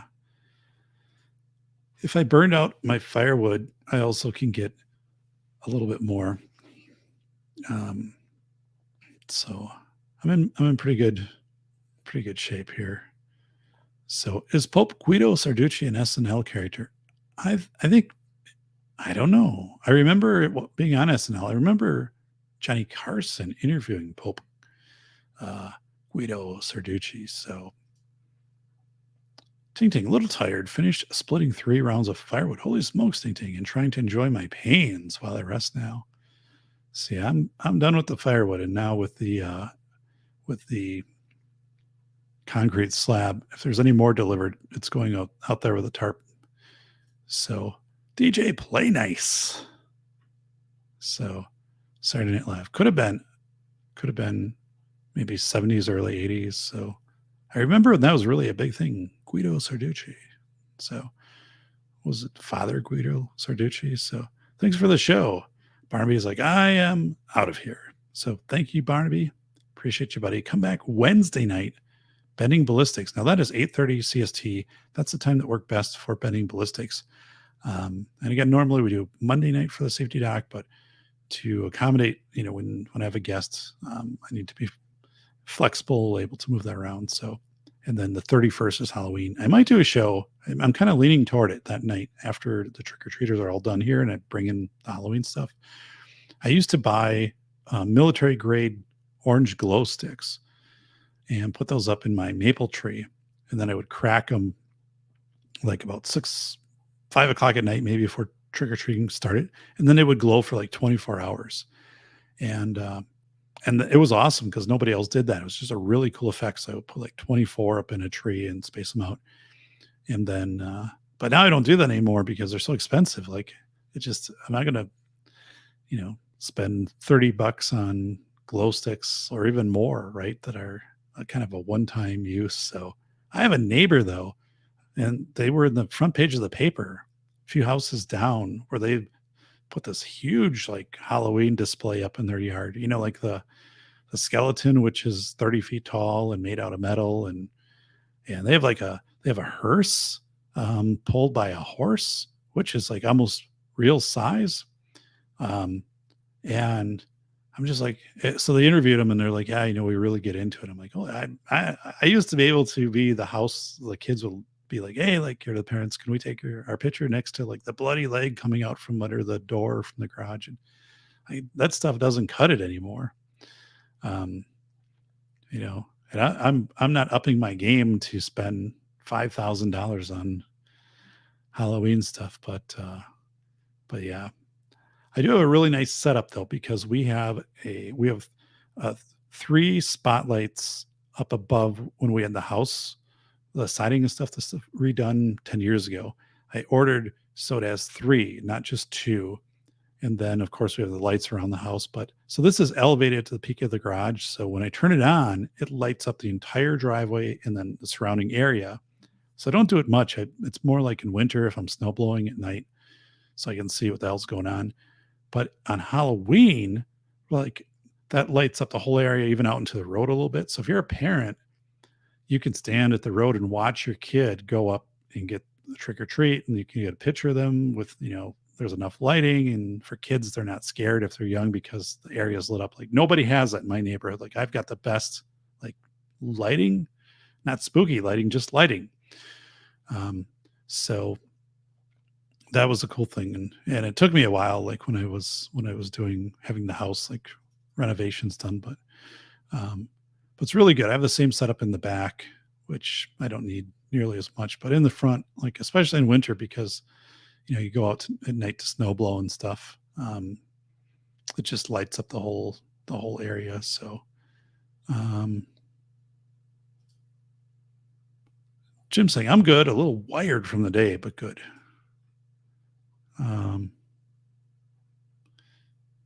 Ting ting, I'm going to get someone to come split and stack the rest of my wood. I belong in the kitchen, I guess. Where are those? I have like neighborhood kids who, they're like 10 years old, 10-year-old boys, man. They could be doing this stuff. Like when I was 10, I could definitely do all of that stuff. But so I feel pretty good from stacking and all the firewood. But I did, like next year, half of the wood is going to go out on the concrete slab. I'll bring in some 4x4s, and because I just can't haul all that firewood downstairs anymore. So New York Outcast, I'm not a fan of HOAs. I'd never buy into one. Yeah. I'm in an area we don't have an HOA, and I'm also in an area because these homes were all built in my immediate area in the 70s, and then a block down 80s, 90s, and then to this day they're still being built as you move on. It's kind of this side of town started to develop. Like I guess we were the first home like in this area of the subdivision, according to the people who had it built. But what is cool is like you go down our block, right? Every home is different. There's no two homes that are the same, or like a home that's a similar design, but the garage is on one side or the other. But no, every home is different. Significantly, they're all different designs. So that's really cool. And we have mature trees. So you do have this feeling of this uniqueness. And it really stood out because last week we went to the neighboring community, and they have a new subdivision, and every home in that subdivision looks identical, and they're close together. And so you're kind of like, I don't know, I like it when the houses look different. But yeah. Jim, funny part, peculiar how the prospect of non-existence due to a nuclear exchange tends to actually chill me out. Bizarre. Yeah. I don't know where things are going with all of that. I'm and watching, for example, like, stock market and investments, those are really vulnerable areas. Because, you could have, that's kind of a petty way to start off, right? Oh, there's a nuclear exchange, the stock market is going to go down. But I think what could happen, right, is you would have some abandoned village in the Ukraine of 20,000 people where they know everybody's out, and that becomes the example for a small tactical nuke, right? So I don't know. I think there's so much, if you really sit down and kind of let it roll around your mind. Social credit score, I think we're closer to that than ever. I've talked about that before. And, you really can't do a show titled Social Credit Score because that's going to be filtered out, right? You're not going to be able to pull that one off. But, whether your currency, digital currency, and if it's tied to social, well, we've seen like people now being told Kanye West, which isn't a great example, but it is an example of saying you can't bank with JP Morgan anymore. You have to take your money out of here. But like that could very well catch on to your money's not welcome here, right? For banks. Who would have thought that? And then what if you had another scenario. So, if you have a 401k, you have your minimum required distribution, say in your 70s, right? You have to every year take out a certain percentage. Well, what if you had an expiration date on like your digital dollars? So after you earned something, after 5 years or something, you had to encumber it on some type of purchase. And if you couldn't save it, let's say that was the deal, you couldn't. So up to 5 years, you could have it in a savings bond or something or whatever. But after 5 years, you had to encumber it. And it would be a way, right, to force money to be brought back into the economy, right? But when you would do that, an expiration date, you would never be able to build wealth. I mean, it would be very difficult, maybe through properties and things like that. But practically, it would be very challenging. And that could be a proposal, right? Of saying, or what if Social Security increased, right? But they said, or a part of Social Security in 3 years is you can get a Social Security check, right? You can start claiming, and 65, whatever. But those, you have to take it in a digital format, digital dollar, and it expires in 36 months.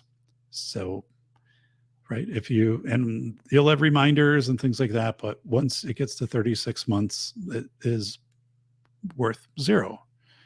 So I'm like, I think that is something that will happen somewhere. I don't know. I'm not saying it'll happen in the US, but it'll happen somewhere. And that is going to be the fight going forward, is kind of an expiration on fiat currency. You could say silver and gold, yes, but you could also, it could also be made where you couldn't, trade, and you couldn't purchase in those things, right? They wouldn't be fungible. So I don't know what the answer is, but I am looking at these things and I'm like, I don't know. These self checkouts are everywhere. I mean, most of the stuff I do now is like through self checkout at the big box stores, and so you get in addition to that, and so. Oh my goodness! So this is Jim saying, my brother and new family are squaring away a new home. To them, had to clear the clothes dryer vent. No homeowners association. God be praised.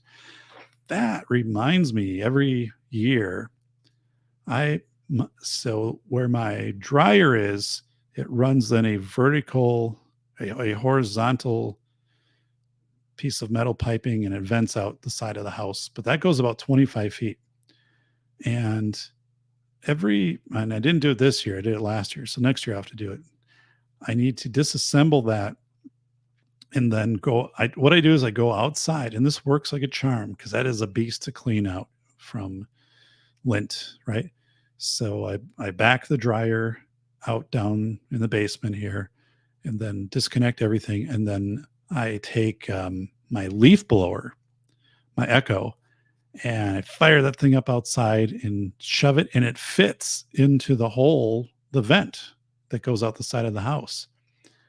And I just let that thing rip for, like a minute or two, full blast. And I come downstairs and there's like lint everywhere, because it flies out of the bottom of the pipe after it disconnected from the dryer. And then that thing is clean as a whistle. But what I want to do is record it next year. I want to have the outside, a video set up on the outside and then the inside, and do like a YouTube short of showing that, because it's crazy. My wife was down here when I did that last time, and she said, yeah, and then it's a mess. It takes a while to clean up, and I don't want to like impede the flow of air going through it, like connect it to like a burlap bag or something.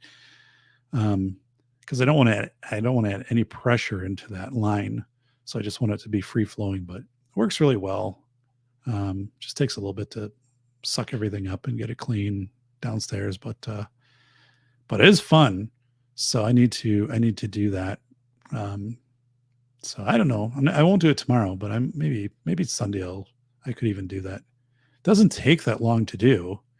But it was one of those things where I'm looking and I'm like, how am I going to clean this? And like, I didn't have any, it's almost like cleaning a chimney. And I'm like, how am I going to clean this? And then I'm thinking, well, my leaf blower, my Echo, and I'm sure it fits in there and fired up, and that's that's a big machine, and that works like a charm.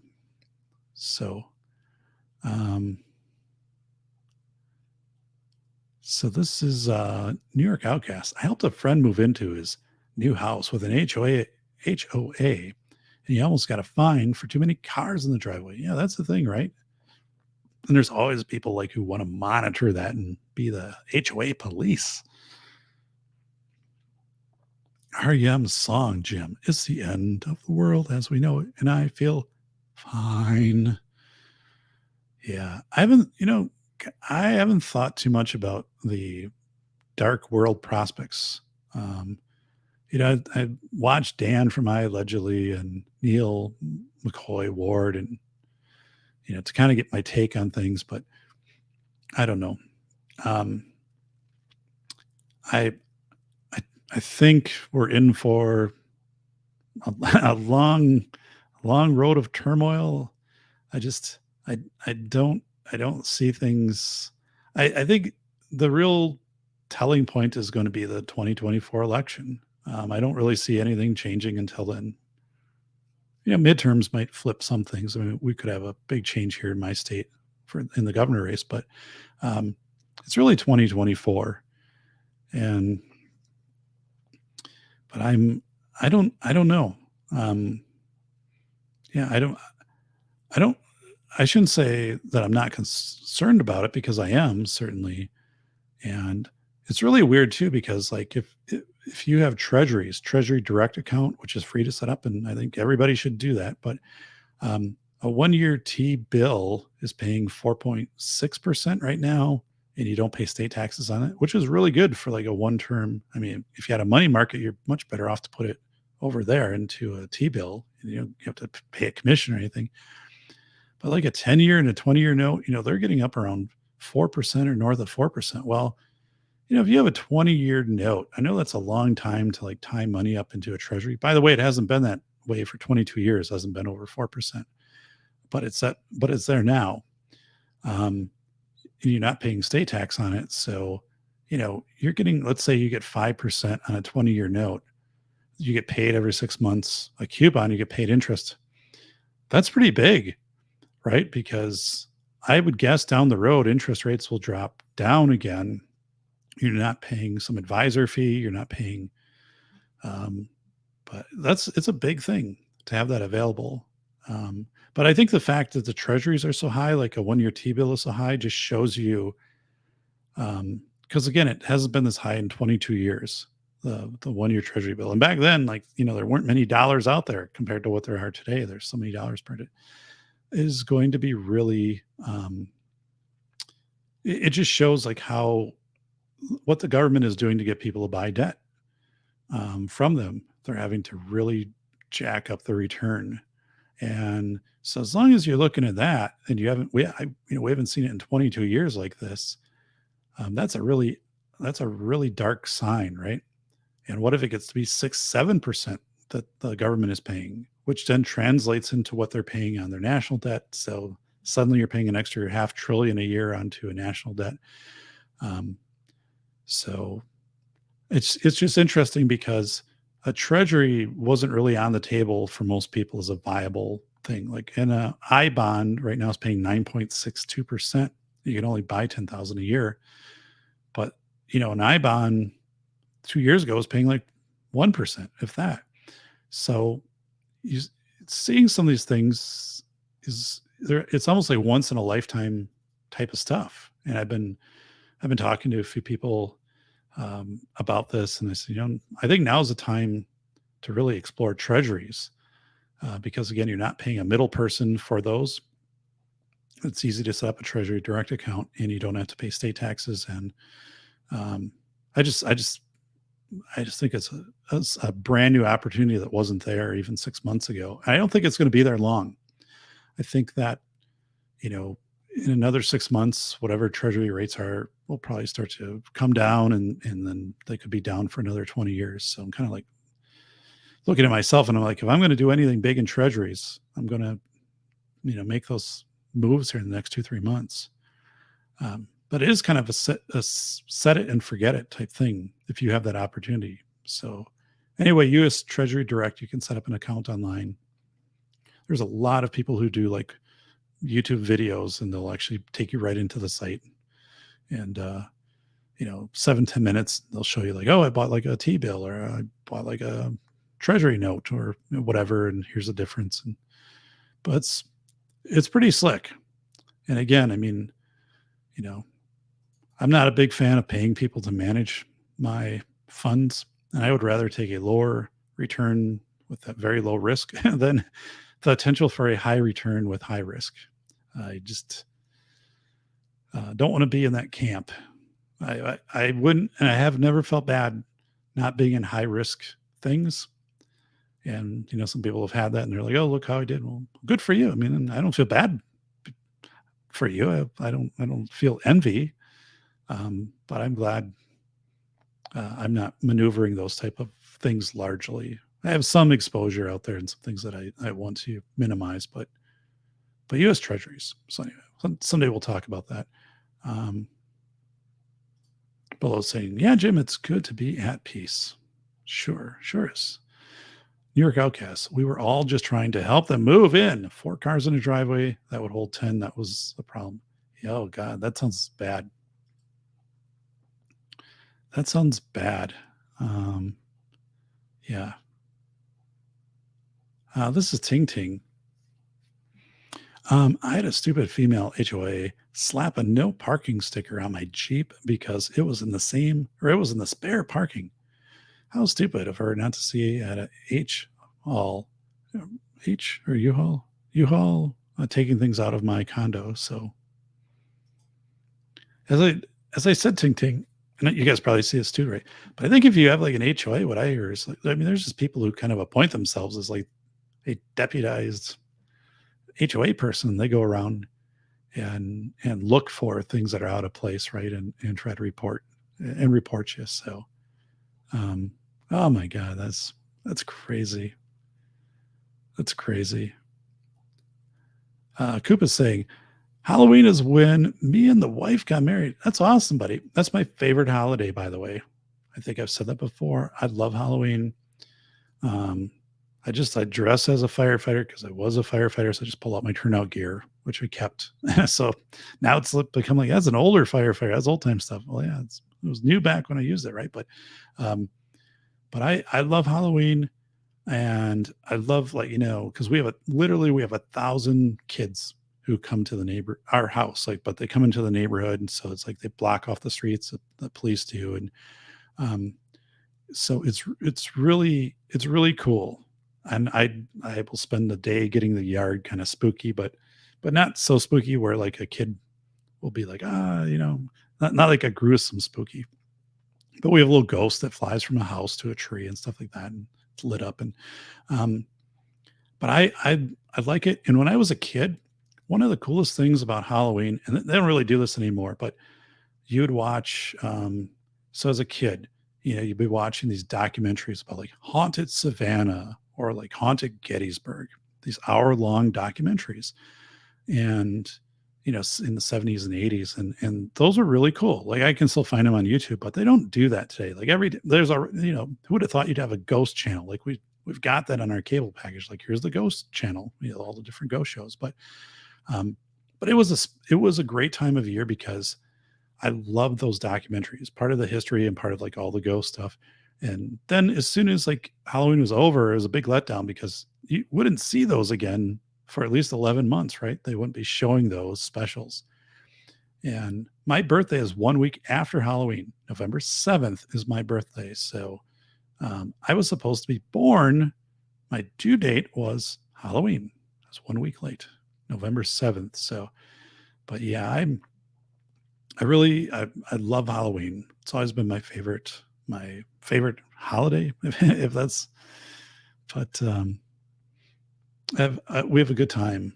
It's weird now because my kids, are older, so they stay, or their friends come over and then they give out candy, and one's middle schooler and a high schooler, but I remember they were just little, taking them around and oh my goodness, but yeah, it's my favorite time.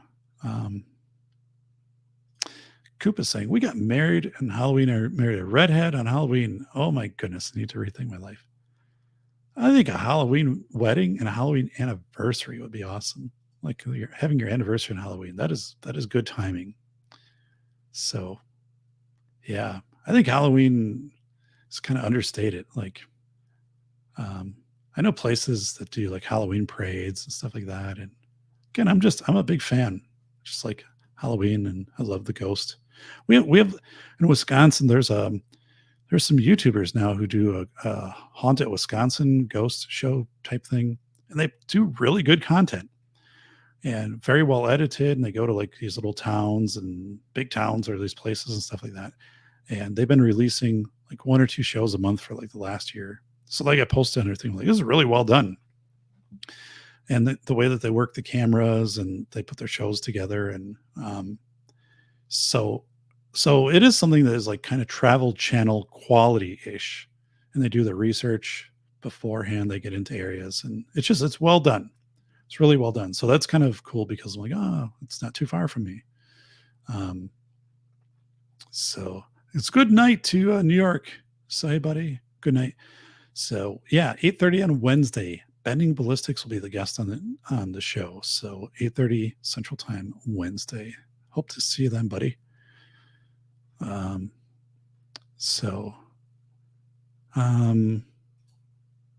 is saying at 10.5, mowed lawn, daily dishes, other city kid chores, collected old newsprint for spending money. Life is pretty good. Don't miss it though. Yeah. Mowed. I had a lawn mowing business when I was maybe 10, and then I worked at the concrete factory when I was maybe 12, which was 2 blocks from my house. And I don't think I had a building, or I didn't have a worker's permit for that, but it was just one of those things where like they wrote you out a check like the owner did. And then I worked at the lumber mill, which is another 2 blocks from my house. And I worked at the grocery store or in the butcher department. And then I worked at the pool. So like all before I was 18, those are all jobs that I had in my hometown. So, which were good. So Ting Ting is saying, I tend to not believe what I hear coming out of Ukraine at the moment. I'm not pro-Russia, but America has no business in Ukraine either.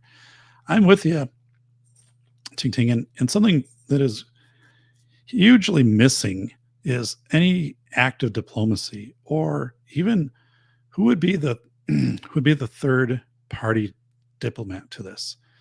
So one of the things, right, Jimmy Carter, right, we could say everything we want about Jimmy Carter, but Carter was good at diplomacy, especially when he was no longer the president. And I think Reagan had diplomacy skills. We just don't have a world diplomatic country, right, that is trying to broker peace. And it's certainly not the US in this case.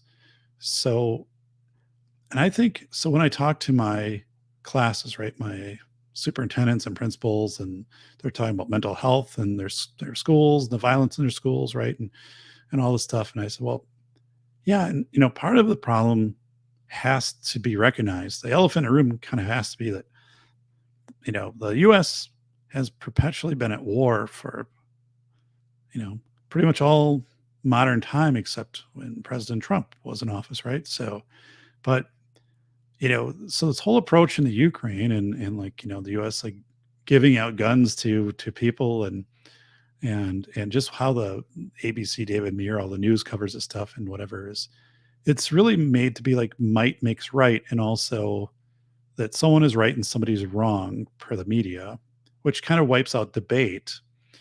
And so I think this message just is out there so much for youth. This is my perception, right? So as you sit there and you talk, go to the mental health counselor if you're feeling stressed today. Well, but the bigger root cause, right, is that the media nonstop is covering this, these horrific events going on, and it doesn't seem like there's any balanced coverage or there's any genuine third party that's trying to broker peace. There's no peace talks going on, right? Um, so that it's really strange. Like, I look at this and I'm like, that it's such a missing piece of this. And it's also weird that you wouldn't have that as a campaign. You wouldn't leverage that as your campaign um, promise or strategy, like that you'd be brokering the settlement between these countries. We don't see that. So yeah, I'm with you. I think it's got to be very measured on what we consume for media, which is so an interesting project is to sit down for a week and write down like the top 5 stories on the 6 o'clock ABC news, 6 p.m. And you'll find how they kind of slot you in. They slot their narrative very close to what this is what they're trying to convey to you, even though like it's maybe second. Like Hurricane Ian wasn't hitting the top spot on a lot of the nights. It was 2 or 3 or 4 down. And so you look at these things and you'll be like, this is kind of crazy. So bearish bonds or Barry bonds. Andrew, imagine the government offering Social Security payments with the new CBDC, central digital banking currency. You get 10% more, but has to be spent at certain locations and things. Yeah, Andrew, you're right on with this, right? There's many ways this could be incentivized, and people, I think, would just go with it. That's the thing, is I see this all the time in school safety. And right now with my new soups, Saturday is our class on school safety. And we talk about social proof or customer perceived value. If we think these bollards will make us safe for our kids, we'll spend the money no matter what. Social proof, though, is like one district does it, so they must know what they're doing. We'll copy it. We'll do the same thing.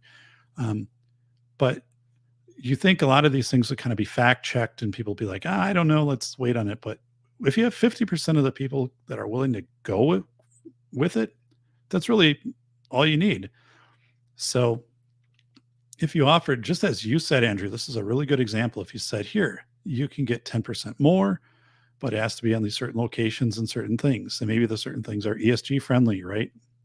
Or it's, whatever the certain locations are, who knows? Or, right, if you're using your CBDC, but it is going to be on an electric leaf blower versus a gas one, or it's going to be on a lease on an electric vehicle, whatever it is, this all pieces together kind of as you're presenting it, right? These can all have incentives tied to them. So, and the thing is, we look at this and we probably look at this, right, and say, whoa, like this seems really invasive. And if you get on the wrong side of this, you could be separated out from accessing services, from, being able to put fuel in your car, whatever that is, if it's electric or gas or whatever. But yeah, I don't think this model will happen. It's already happening in China, right? But this model will happen in other places, and it'll start happening in Western countries. Is it Australia? Is it Canada? I don't know, but it is the US at some point, probably. So, but yeah, I think this is going to happen. I think another part of this definitely will be an expiration date on digital currency to force it back in the system and to prevent people from building up generational wealth, which then gets passed. There'll still be ways to do that, I'm sure. Like the people who are really wealthy, the CBDC isn't going to be a big concern for them. But I think in general for people trying to build up wealth, or else they're going to, again, have to have their money. They'll say, well, if you have it in the stock market, right, then it's exempt. Or if you have it into property, it's exempt. So, right, Andrew, like you and I could sit down and probably rough out a schematic for this in about an hour. And Jim would say stocks bullish. So, well, I agree with what's been said about Ukraine. I think we talked about that another stream recently, Ukraine was a big, yeah. It is so at face validity, right? To say, oh, we're approving X number of millions or billions, which are recurring if you really look at these approvals. They're not one time, they're occurring and they're accruing. So if you go back to the start, what is it every month? And then, you look on the other side of that and say, what's the relief that went to Florida for Hurricane Ian, right? Because again, some of you might be in Florida, and I have a number. I talked to one of my friends today who lives in Florida, and it's pretty thin. I mean, the people in Florida are, doing what they can do, and yeah, there's some regulations, right, with outside contractors and things, but whatever. I'm just saying, it's not just a Florida thing. We saw it in Kentucky and Tennessee with F5 tornado. Last December, we saw the Superior, Colorado wildfire. Basically, no FEMA help being sent there. Same time last year. I said we should have, in the U.S., 4 or 5 regional, and maybe put it with military bases, right? And you have these immediate dispatch teams, and they go into these places, and they're there for 10 days, and then they leave. And they come in and they have these massive 3D printing systems, and they're able to print stuff and like catheters and water purification. They bring up, whatever they come in, and then they interface. FEMA should interface with like Cajun Navy Relief, not block it. But anyway, it is crazy, because the whole inflation thing really only works if you stop spending money, right? Like that's when you can kind of put a lid on inflation. But the government spending coming out, and here's something else too. So in my state, we have $1.9 billion worth of school district referendums on the ballot in November, just a couple of weeks, right? And a number of these are for operating expenses, and some are for buildings. But I'm looking at that saying, like, that's a lot of money, and that goes on to property taxes. And at what point do we see government spending slow down? Or so this comes up a lot, and I teach the administrative courses, right? But there's also a reality that you have fewer students enrolled today than you had last year or the year before. Like, student enrollments are going down, but yet your amount of your cost, your number of staff are pretty much stable, or they're adding in more staff, right? So somewhere that doesn't square. Like, you can't do these models where if your students enrollment decreases, your staff would decrease, right? Because if it was a private business, you'd have that corresponding decrease, even if it's a hospital or something like that. So I look at this and I'm like, we don't, again, if we don't have any cap on spending, government spending, inflation will just be perpetual. And then, then it'll hit some kind of Laffer curve or whatever. It'll hit some default level where people just won't be able to pay, and they won't be paying.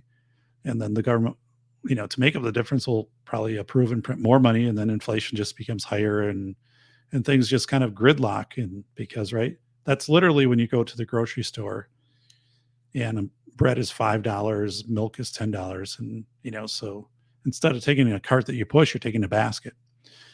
And, people aren't buying, cars and building houses and other things. So like everything just kind of grinds to a halt under that model, because again, the more money you put in, the money is pretty irrelevant because you just don't have the goods out there. But yeah. Jim is saying, don't know, buy metal and legit bury it or hide it in the knotty tree. Probably don't put it in a maple tree though, because someone might tap and find it when they're trying to get maple syrup. I don't know, right? I mean, metal is pushed, right? And the thing is, how are you going to redeem? I always think, right, in the future, how would you redeem metals? Because in my town, there's one guy who's the coin shop guy. Well, the deal is, like, if everything kind of collapses, he's only going to be able to get so much dollars he'll be able to give people. It's not like he's going to have $50,000 in a safe that he can exchange coins out for. And then also people are going to know he's the coin guy. They're going to loot that place immediately. And I read like this is already happening where a lot of the coin dealers in communities are being robbed. So if it's not fungible, in like you're not going to be able to like carry 200 pounds of coins with you everywhere, and then people, the utility in giving somebody a silver dollar, right, even if it's authentic, they're going to be like, what am I going to do with this, right? So we do run into this issue of, I think, Larry Lawton had mentioned if things did really get crazy, and I don't think they would really get crazy, but it would maybe be a prison economy where it's going to be alcohol and cigarettes and things like that, drugs, right? Those are all going to be currency. But yeah, I don't know. And what if it becomes illegal to use silver and gold, right? Again, I don't know. I think people that have those arguments and those positions, that all makes sense in their portfolios and things like that. But, I know somebody who has a lot of personal precious metals, but they were like, well, if I'd ever had to leave, like I'd have to have like a box with like 400 pounds of coins and stuff I'd have to bring with me. Well, like how far does that get you when your vehicle stopped the first time it stopped, right? The government can seize those, or if you put them in a safe box, they can seize them, or, some marauders, you have to abandon your vehicles. I just don't know. I think it's really hard. Like where do you store wealth? How do you preserve wealth? I don't know. But, so yeah, this is Jim. I knew a guy did the same thing, but from the inside still works. Can maybe suckle into the shop vac. I don't know. I have this long run of pipe, right? So metal pipe. So I need to have that big pressure from the leaf blower to go in there. So it's not that big of a thing. I'm actually downstairs, and I take the shop vac and I suck everything up. So, yeah, I have a gas blower. Thing's powerful. My Echo. Thing's a beast. So, Jim's saying, I have some hope for a political solution still. Yeah, so do I. I think after the election in November, and then also I think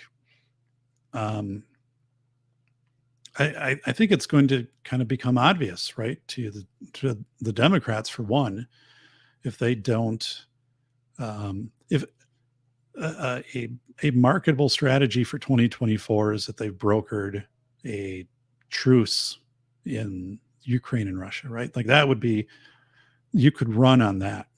And it could also be the same thing for the Republicans, but it could totally be a third country that comes in and does this. I don't know who that would be, because I don't think it's England. I don't think it's Germany or France. It's not going to be Australia. It's not going to be China. So there you'd have to be like, I don't know, is it like in positionality? I mean, if you're like a Sweden, right, or a Denmark, you don't have the positionality to really be like, oh, like, take me seriously and listen to me, like Ukraine and Russia. So I don't know, but I don't think it's off the table of having a summit. And I think there's going to be a point in time when both countries are going to want that way out, that save face exit. So I don't see this as a 100-year war. I don't think of this as in Afghanistan. And I think that would change the sentiment of things pretty big. Jim is saying a 1-year T-bill minimum 10,000. No, minimum is 100 on a T-bill, and also a T-note is $100. That's it. And I think the maximum is like 8 or 10 million. So one of the things you can do, Jim, and they're super easy. Like I've done this. Like I own in Treasury Direct and things like that. I own different things offered in Treasury Direct, but it's very easy. So the only thing that becomes difficult is if you don't hold things to maturity in Treasury Direct, you have to transfer them to a bank or a brokerage. And I don't know a bank that will take anything because I've checked. And there's a form you have to use. And then a brokerage is going to charge you a fee. So like if you're not committed to holding for the term, like a T-bill is 52 weeks or less. A T-note is 2 years to 10 to 2 years to 10. A bond is 10 to 30. But so a T-bill you pay, so let's say a T-bill is paying 5%. And you want to buy $1,000. You'd go in and put your order. I want to buy $1,000 worth. They would take $950 out of your bank account. Whatever you put down there as your bank account is like a direct deposit in reverse. And then a year from now, they put $1,000 back. They give you, that's how the bill works. It's done. But if you do a note pays you, or a bond would pay you every 6 months. And then at the maturity, you'd get your money back. It automatically comes back right to your account. You don't have to do anything with that. It's all set up ahead of time. It's really slick. You can go in any time and check it, right? But yeah, that's the thing. So banks are becoming iffy. And like if you had a lot of money and you had more than 250,000, which was FDIC insured, I guess, right, at a bank, and a credit union has similar, the National Credit Union insurance. Or you just didn't want to have that much money into one of those institutions. And this could be your, but you can't put retirement money into bonds and stuff like that directly with the Treasury. They don't have that feature, but you could protect your money hypothetically by putting them into a T-bill. Like you could move a lot of money into a T-bill, T-bills for a year, 26 weeks, whatever. And it's all insured, right, through the government. It's basically similar to FDIC. Now, if the government defaulted on your T-bill, then the whole banking system is insolvent. And if you would have had money in a bank, it's gone anyway, right, or a stock market.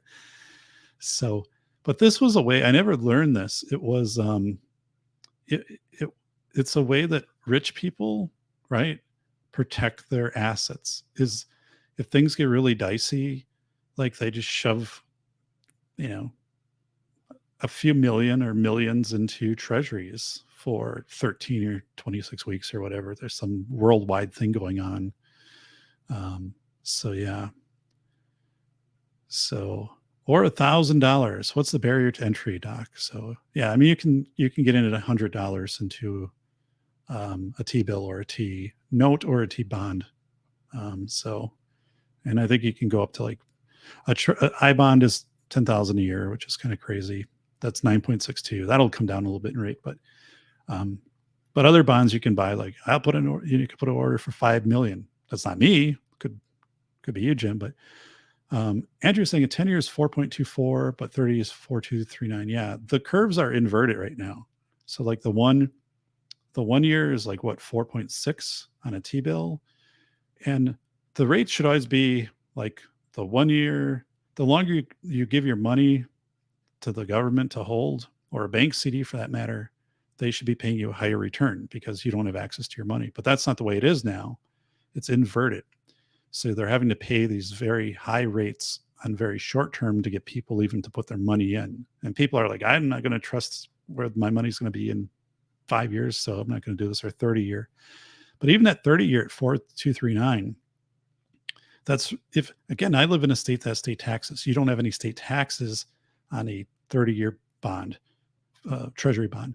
So to me, that's really about a 4.7 or 4.8% CD equivalent, right? Because I'm never ever having to pay state taxes on my 6-month coupon that I get.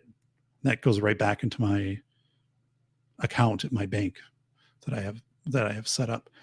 So it's kind of like an annuity, if you want to think about it that way, but you're not paying any middleman fees, right? You're not paying anybody 2% to manage your money. There's no fee that's ever taken off. So in that regard, like if I were to do this through a brokerage also has notes, but you're still paying your overhead brokerage fee. So that doesn't make a lot of sense. Plus the brokerage owns the note. Like it's not really in your name. So like I would never buy a treasury note through a brokerage. I don't think it makes any sense. But I guess the only thing is you can dump it then you get charged. And again, if you're into T-bills are only a year, and you can get a T-bill for as short as like 12 weeks or like 26 weeks, and all these little short durations. But you got to be making the commitment to that. But it is, I mean, it's like an annuity. And if you really look at that 4.2% on a 30-year, I wouldn't do 30-year. I think like 20 years as far as I would go out. But if you're having to get it through a company, you're going to pay a 1 to 2% commission or fees on that. And then you have to pay state tax. You'd have to clear like 6%.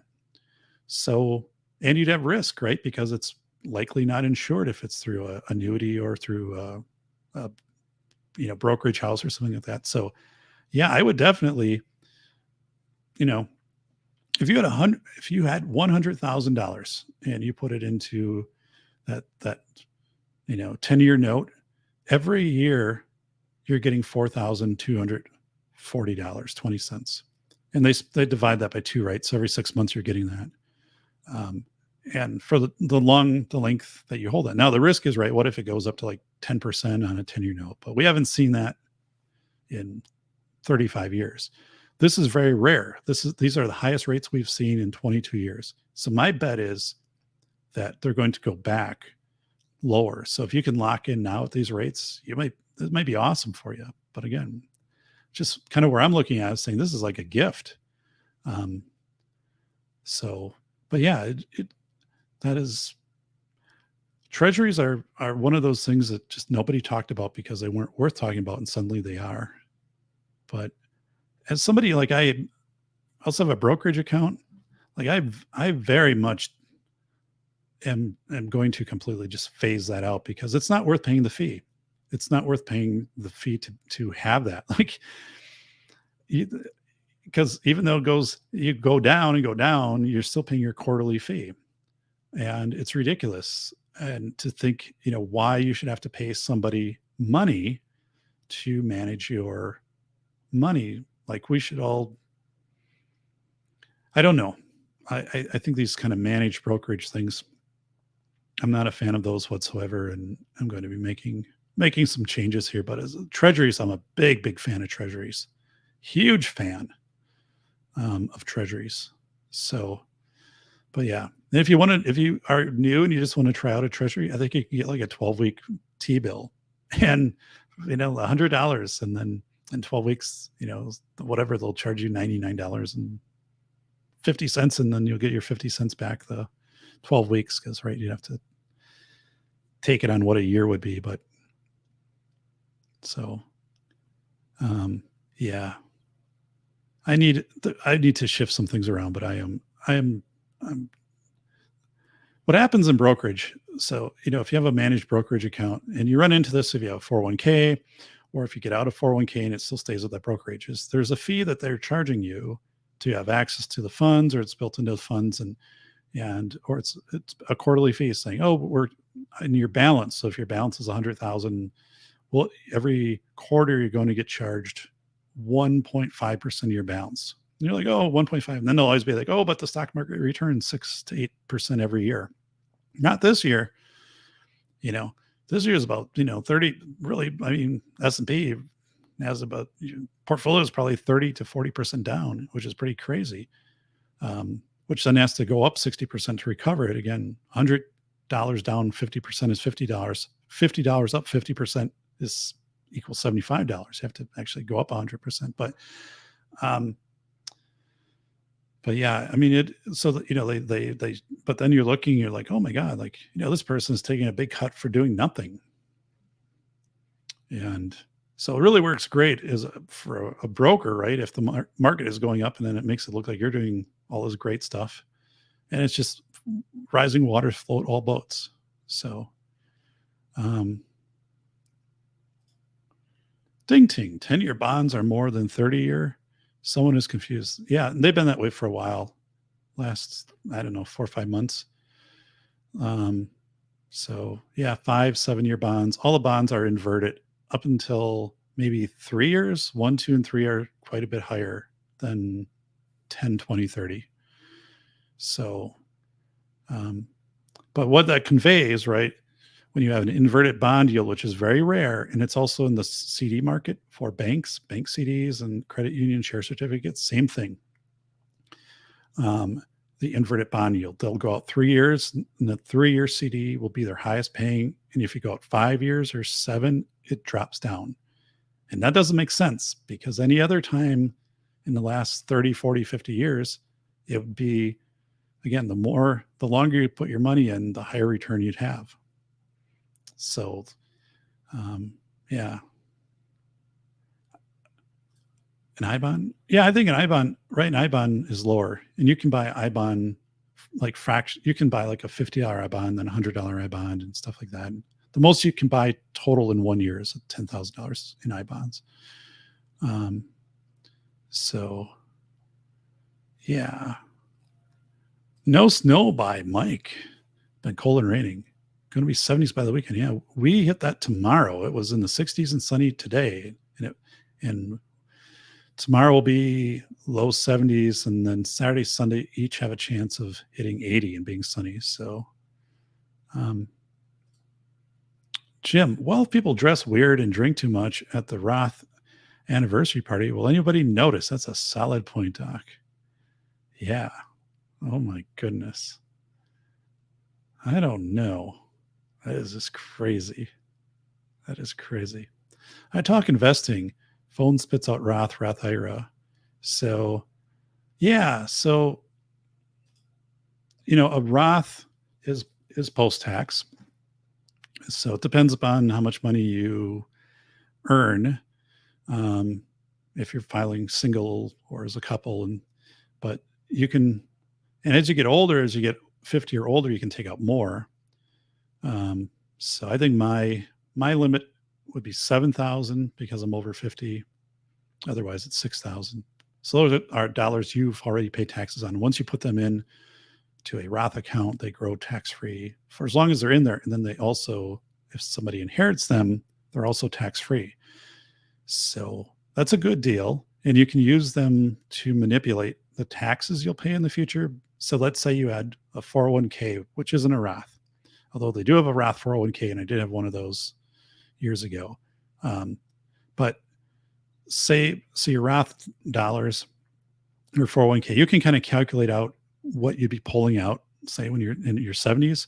You could mix those dollars up so it would keep you below thresholds and you wouldn't get taxed at a higher threshold. So let's say you wanted to withdraw $50,000, right, a year when you're 70 years old, right? And let's say there's, I don't know, you also get, what is it? Social Security is also part of coming into that, and you could look and say, oh, like if I take 20,000 of Roth money starting at 70 and 30,000 of 401k, the 30,000 is taxable, but the 20,000 isn't. So I can kind of maneuver it so I can be in a lower tax bracket. And you can shift that up year by year, what you're deciding to take out. In a Roth, you can also, there's things like you can use the money for a first-time home purchase. I don't know that well enough, but one appeal for us when we did that, and we continue to do that actually, is down the road, we know we can use it to manipulate our tax bracket to some extent by choosing what we take out of a Roth versus, I mean, if there was some, and taxes will likely go up, right? So the thought is you can ratchet yourself down 1 or 2 brackets depending upon how much Roth money you kind of mix in to the soup here of what you're pulling out and what other dollars you might get. Social Security would be taxed, right? But so, yeah, I mean, and there are banks that offer Roth IRAs, it's whatever you feel comfortable with. I mean, this is one of those things, you get with a broker and they're like, oh, like here, you can put this over here, but they're charging their fees. And I'm just not a big, especially with after-tax dollars. I am not a fan of that at all. So let me go over here to PenFed, and I'm going to bring this up. So this is Penn. Well, let me bring up the right account here. let me do a present screen. So PenFed is in every state. They have a brick and mortar or Rick and Morty, whichever one. They have a brick and mortar. It's a credit union, PenFed Credit. They've been around a long time. I like PenFed, so they have pretty good rates. So again, you can see it's not T-bill rate, but this is pretty good for a share certificate. So they have what's called an IRA share certificate, and they run it out to 7 years. They also have a Coverdell, which is good if you're saving for your kids' college. This is much better than Edvest. Edvest is basically a whirlpool. It's horrible. And once you get into Edvest, you can really never get out without capitulating. So that's one of those things that when they started it and said, here's how it will always be, it was great. And then they sold it like 10 times and changed all the rules. But Coverdell, so this is good. So if you're like, you could buy this for someone if they have a kid, right? And this is interest in 5 year, it goes out to 7. And if this is used for college expenses, you don't pay any tax on this. No state, no local, if it's a Coverdell education certificate. And after 7 years, you'd have to roll it into another one if they're not like school age yet. But so this is like a good thing to gift to a relative or something who has a kid who might be going to college, right? Here, IRA certificate, this is 7 years. So you could, let's see what the rates are right now. So the rates are 3.55 on a 7 year. But again, you never pay tax on any of this. That's not bad. Because again, if you're to pay state tax here, that would be closer to 4%. I know like these numbers aren't hitting inflation, anything like that, but it's not bad. So this is something you can do with a Roth IRA, and anybody can get into PenFed. I think it's like a $5 to open an account. They have them there's one in your state, or you can do it online. And I like PenFed. Here's PenFed, their share certificates. I think these are 3.6, if I'm right, for their, yeah. So their curve actually looks normal. And it didn't look this way, although like the 4 year is kind of weird, 3.5. But so you can take out a 7-year note share certificate. This is insured up to $250,000 principal and interest for 3.6%. So that's pretty good. We haven't seen 3.65 or 7-year notes for about 5 years, maybe 5-6 years. So this is not, look at these people. They're like, look at this. They're like, hey there, look at that picture of Jim. My goodness. But PenFed. So I like PenFed. And yeah. So let's see. Z. Hi, buddy. Or clouds everything. I want facts. Right. And that's where I do have some optimism with the economy, because if there is a truce, if there is some settlement in what's happening Ukraine and Russia, I think the economy would level out, would start to, the supply chain would start to come back online, and just the optimism in long-term investing would come back in. That's, everyone is going short-term notes because they're like, well, what if this drags out, right? Like, I don't want to be into fixed investments for 5 or 7 years if everything is going to be puking. So, so I think there is this coiled response. If things do change, like we could have a big rebound in investor sentiment, and I'd have to think like the supply chain stuff is that will come back online at some point. And this is politically manipulated. It's no longer due to pandemic, right? But I do think that's going to come back online, or just the ability to 3D print a lot of things is going to be accelerated, or I know more industries coming back to the United States and chip printing and stuff like that. So I think like that will work itself out. And I think the reason it's happening right now is political versus, and I have that in my book, by the way, we've gotten this far. Here's a book you should buy. Philosophy of Information. Here's a book you should also buy and review. And I narrate the audiobook. But School of Errors and Velocity of Information, great books. So I look at these things and say, yeah, I think there's a potential in 2 years to be turned around in a much better direction. Potential. And I do think politicians and the political parties have to both be looking at this, at least in the U.S., and saying, being the party that brokers peace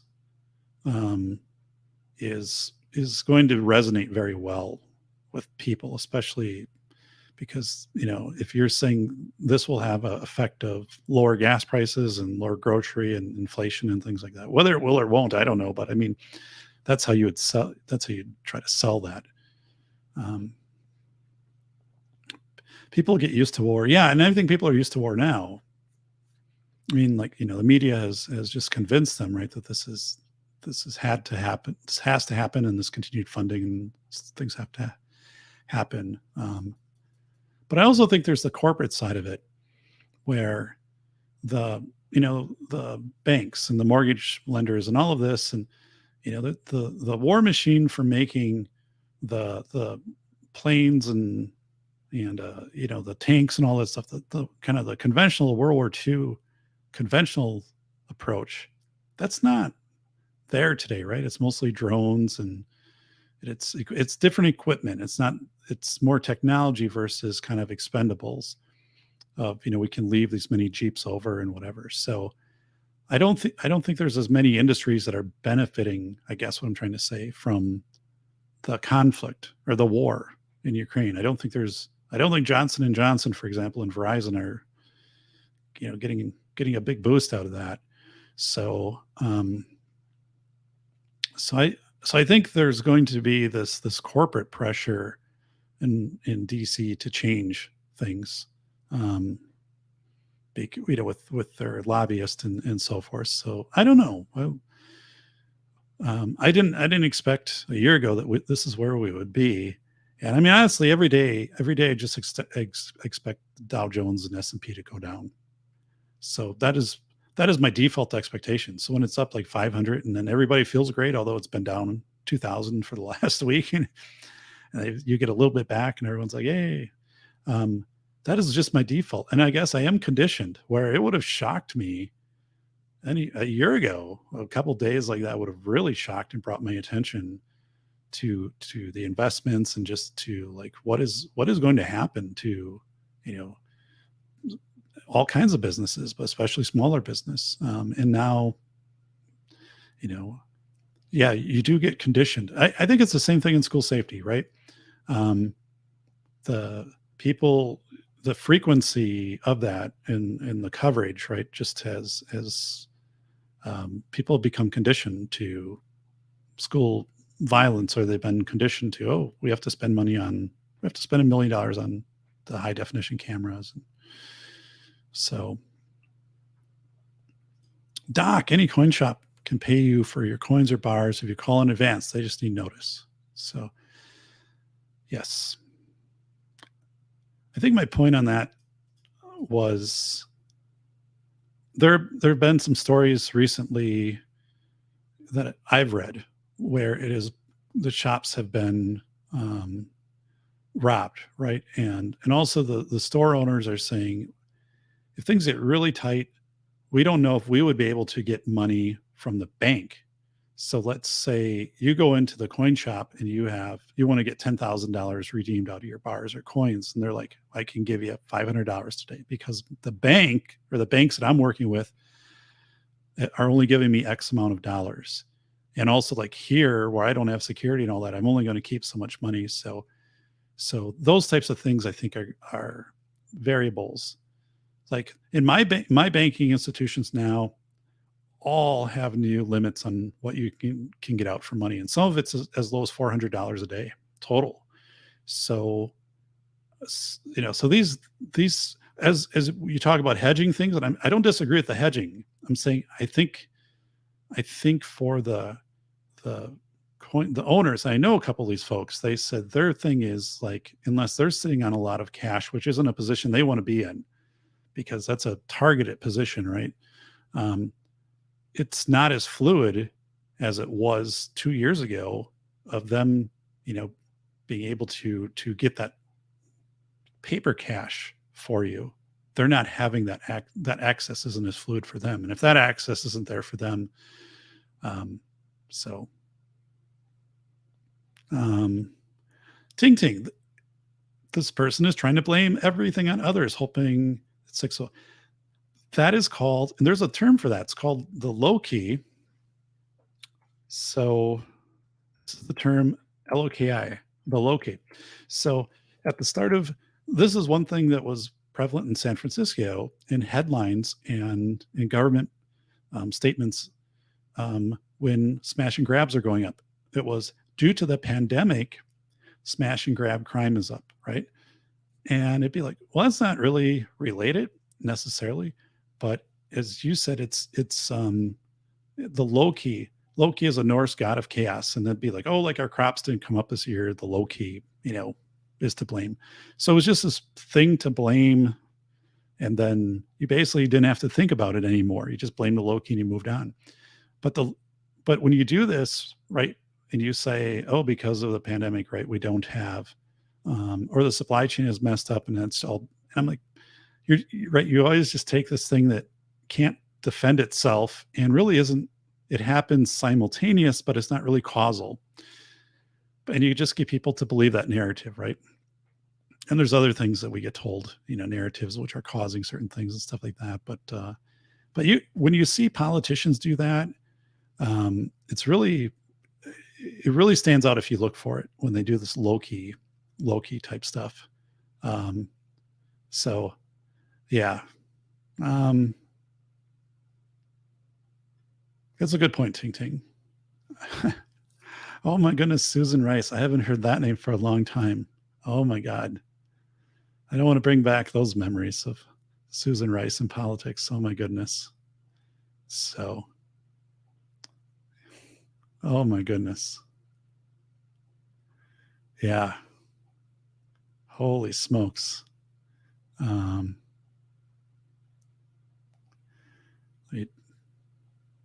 Tax deferred, not tax exempt, not horrible if I remember.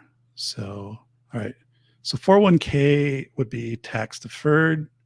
Again, this isn't financial advice, but this is anything you could read off of a brochure. Roth, you have already paid. So that's money you're putting in post-tax.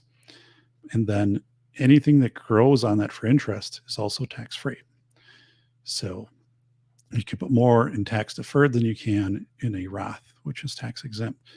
I think the reason, if you're really trying to play your portfolio to benefit you when you retire and you start withdrawing from your portfolio, it would be that the Roth would be able to bump you into a lower tax bracket. You'd be able to pull out just the right amount of money, because that's all published ahead of time, what your tax brackets are, you'd be able to do that. But who knows? Like Social Security wasn't taxed initially. Could they come out and say, oh, by the way, like anything on a Roth, there's a 1% tax now, right? That will be passed. That's the thing. Like you never know who's going to be voted into office and how these loony decisions they're going to make, and it doesn't impact them. So, and who's going to enforce these laws? So that's another thing I look at and say, I wouldn't be surprised again if like a Roth, which has been tax-free, there would just be a time when they would pass legislation and say, oh, there's going to be 1% on every Roth account, or they'll just do. So my neighbors also have a house in England, and they said their Social Security equivalent, this has been happening for like 10 years. There's a cut that's taken out of that from the government for like social improvement programs, right? And it's progressive every year. So, I think the 401k stuff is messed up, and the more and more I, kind of delve into that, again, you're paying people to manage, right? That they're getting their cut, they're getting their livelihood off of this, and these things are all like computer traded, and these accounts. I mean, they largely hold similar holdings to like mutual fund A as mutual fund B. Like a lot of these aren't very different. So I just think it's a big there are a lot of barnacles on a 401k.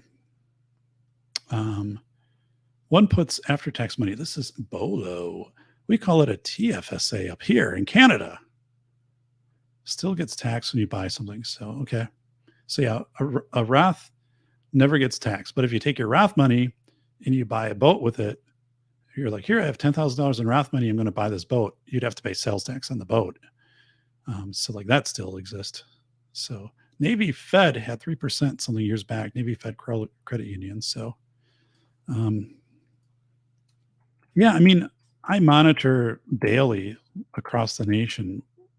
The online banks will pay you the best rate, but that's one of those things. Like, I'm not sold on the online banks like Bread. I think Bread will pay a 4.3% on a CD. I'm like, I've never heard about that. Like, who calls a bank Bread?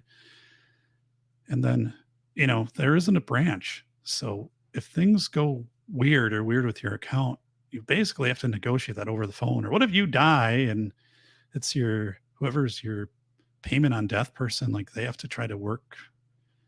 I want to have some place I can actually drive to. So let me bring up, this is a bank that's throughout the Midwest. So this is Connexus. So I have a Connexus close to me. Their headquarters is within 90 minutes of me, but Connexus always is in the top 10 in the country. So right now, their 5-year CD is 3.61. Their 3 years, 3.61. Their 5 years, 3.01. They have a 19-month, which is 3.71. But I would say they're going to be at 4 in the next month. Some of these will start cranking at 4. Maybe their 3-year will come out at 4. They'll do a 2-year 4. But this is one of the highest paying in the country. And they're a big part of their their headquarters is in Wisconsin. And they've been around for quite a while. So, but they have a brick and mortar. So this is a bank that I work with. So I drive right to their thing, and they're not kidding here. Like, they are significantly higher. And you can become a member anywhere in the country with them, but you have to pay like a $5 membership fee. You're insured up to $250,000 under the NCUA, National Credit. But so it's one of those things, right? If you have the variable, if you can leverage, there's multiple things at play here, right? If you can leverage your expenses down, like cut your cable bill and change up what you're buying for food and stuff like that. I mean, you don't want to skip on quality of food because that's your nutrition and health, but vacations, whatever. If you can ratchet that stuff down, and if you can work your part-time side gig, right? And like I teach, but I consult on the side. So if I can like beef my consulting up a little bit, and I can kind of lock things down, maybe into some share certificates here, like that's, for me, like that's a good model. That is a good model. And then if I wake up and the stock market's down 3,000 points, yes, that has ramifications across the country, right? But it doesn't have an immediate ramification on me. I got my loan from NFCU, Navy Federal. It was below 3%. Very cool. Been seeing generic credit card advertisements on YouTube lately. That's Jim. So yeah, there's a lot of these online banks. Like Bread is one of them. I've seen a lot of commercials for Bread Financial, and they do pay a very high rate, like 4.2 or 4.3. But again, I personally, and I mean, I've seen, and I know like brick and mortar, I check all 50 states. Like there's best cash cow cdrates.com. You can compare CD rates across states. If I cannot drive there, like if it's not in my state or Northern Illinois or Iowa, or if I actually can't go to like a branch, and I know branches can be shut down, stuff like that, I'm not going to take out the CD, because if things get really tough, customer service, you got to imagine, isn't going to be reliable at these online banks. Like everyone's going to be calling them, trying to do stuff. And then what do you do if you, I mean, at least if you go to a branch, you got a chance of walking out of there with a cashier's check. But I would take the trade-off of, say, I'll take, 0.75% less. I think if you're doing a certificate, honestly, for a year, Jim, I would do a treasury bill, because a treasury bill is, again, 52 weeks, and you're going to get 4.6% on it. So that's a percent higher than any CD you're going to get. Plus, you don't pay state tax. So do a treasury bill with Treasury Direct. It's super easy. Like, it'll take you 10 minutes. And yeah, so that's a thing. Like, I don't think it makes sense to do a 1 year. I guess the only thing is, if you needed the money, you could go to and get your CD back out. There's a penalty they pay. You pay. It's usually like your accrued interest, and if it hasn't been there enough, there could be a penalty on top of that. So if it's $1,000, you might end up paying $25 penalty to get it out or something. But yeah, on your T bill, it has to sit there for a year. But you can also do a 26-week T bill.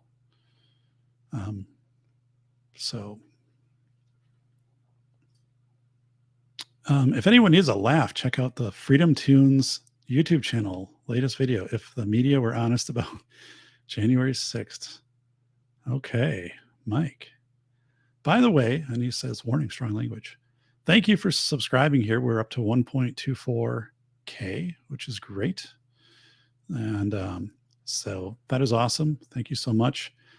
And we're hovering in that 300 hours needed yet for monetization. And I think what happens is, last year, I wasn't doing shows this time last year, because with my book coming out in April, my book was submitted last September, and then it goes through a proofing stage, which isn't proofreading, it's actually layout and then confirming the citations and stuff like that. But part of it is because I worked through a publisher, you have to hang low.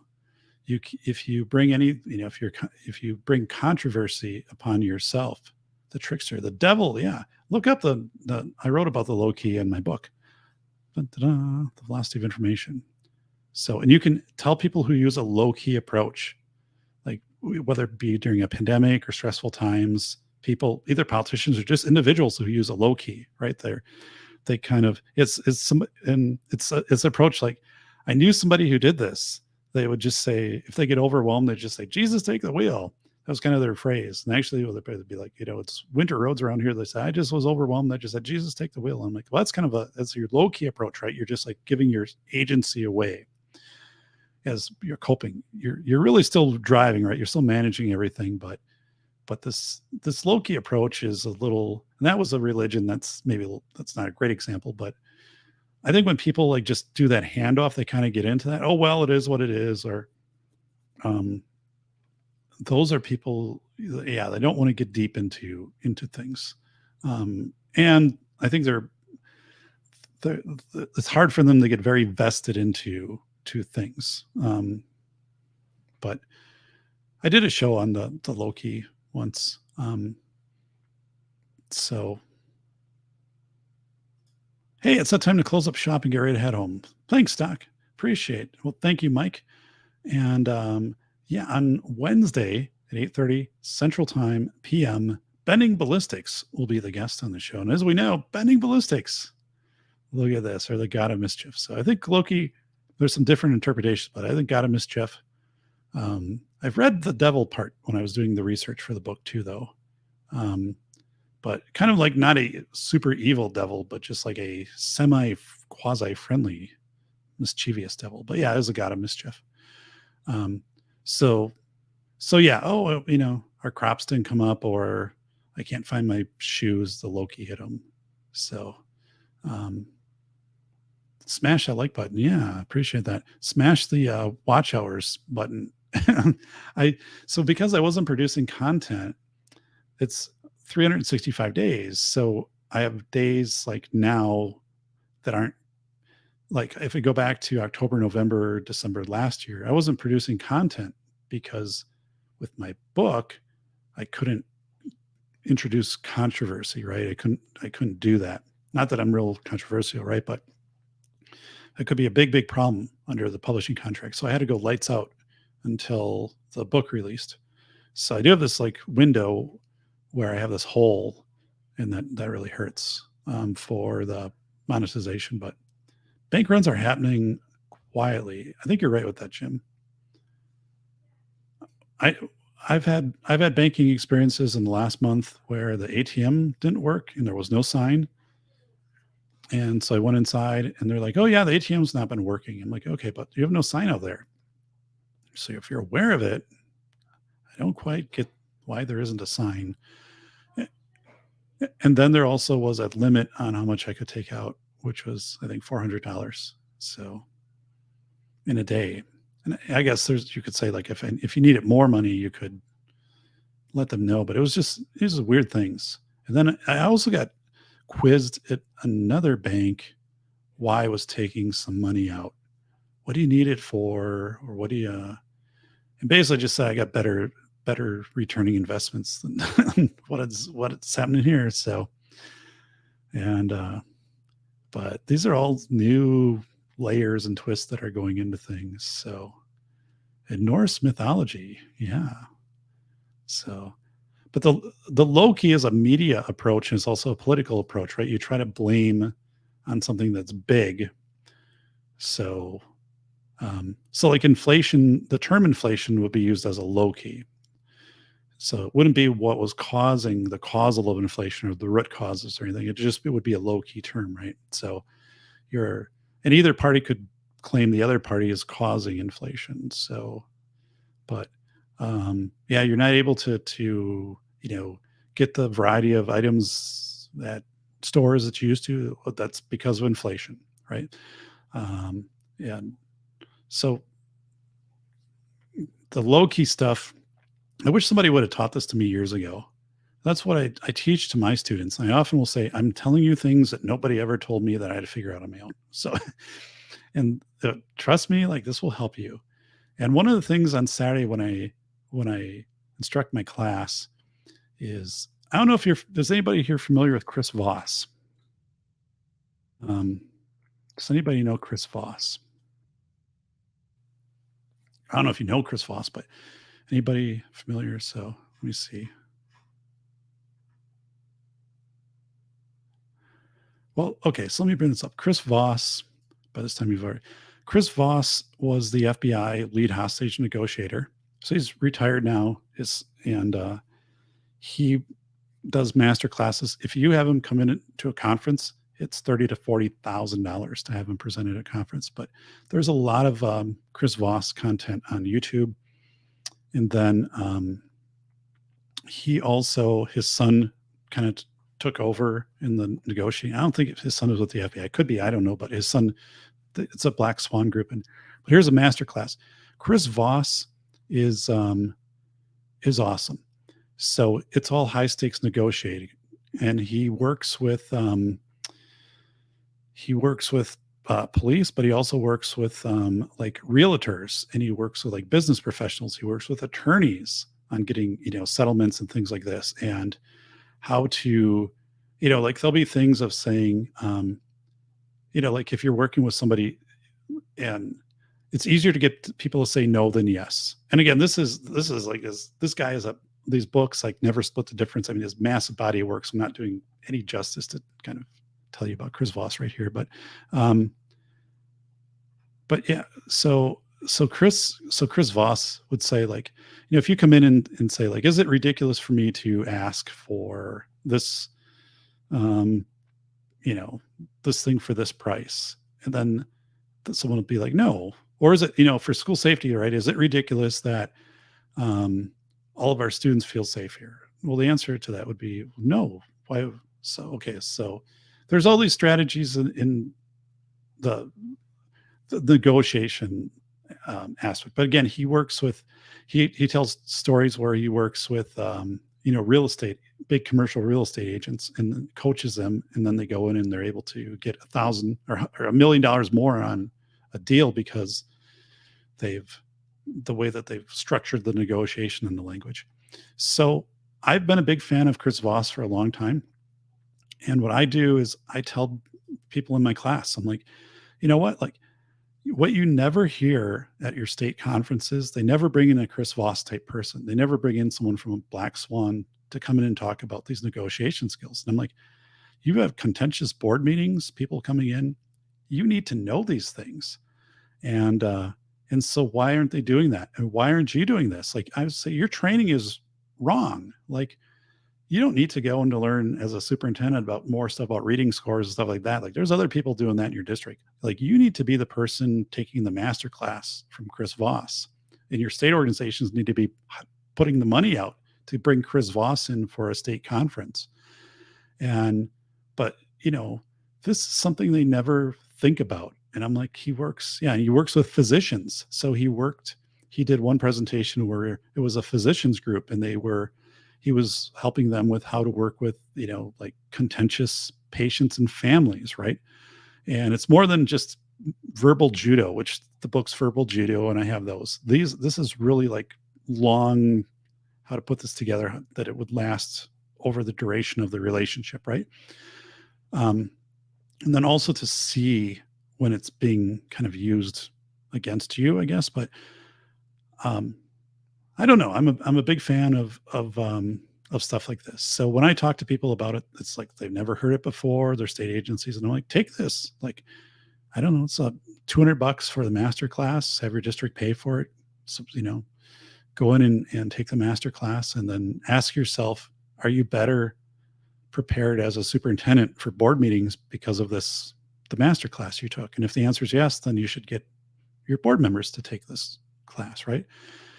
But education is weird because people do not think outside of education. It's like when I wrote School of Errors, and I'm talking about the 9/11 rescue of 500,000 people in 9 hours in a school safety book. Like, most people, no one else goes there. Education stays in education. They don't go to other sectors. And so that's one thing I'll be very clear about again in class on Saturday is like, you need to get out of this. So did he consult with the movie Die Hard because it's not Christmas until Hans Gruber falls? Oh, good question, Jim. I do not know. A crock full of crooks sounds bad. So Chris Voss is a fun guy to listen to.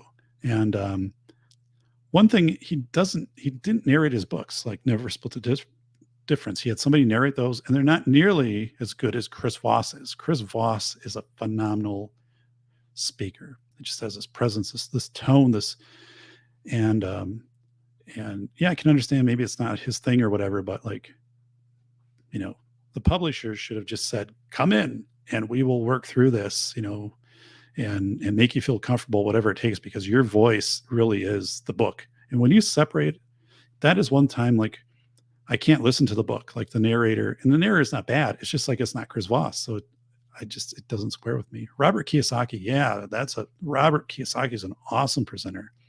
So again, I would say that would be the person, as you said. Rich Dad. That is somebody who should be coming into these conferences for these school superintendents and principals, right? To talk in that mindset and that strategy of and communication, high stakes. I would say high stakes communication, like Kiyosaki and especially Voss. But they don't go there. They're so stuck in their ways. So basically, what I just say is, get your district to pay for the master class. It's a couple $100. You can mention it at your state conferences. They probably won't do it because they're just used to going down this lane, bringing in the same people, the same retreads that come in and do the keynotes, who aren't bad, but there's nothing innovative there. Ting ting, good night. Well, good night, Ting ting.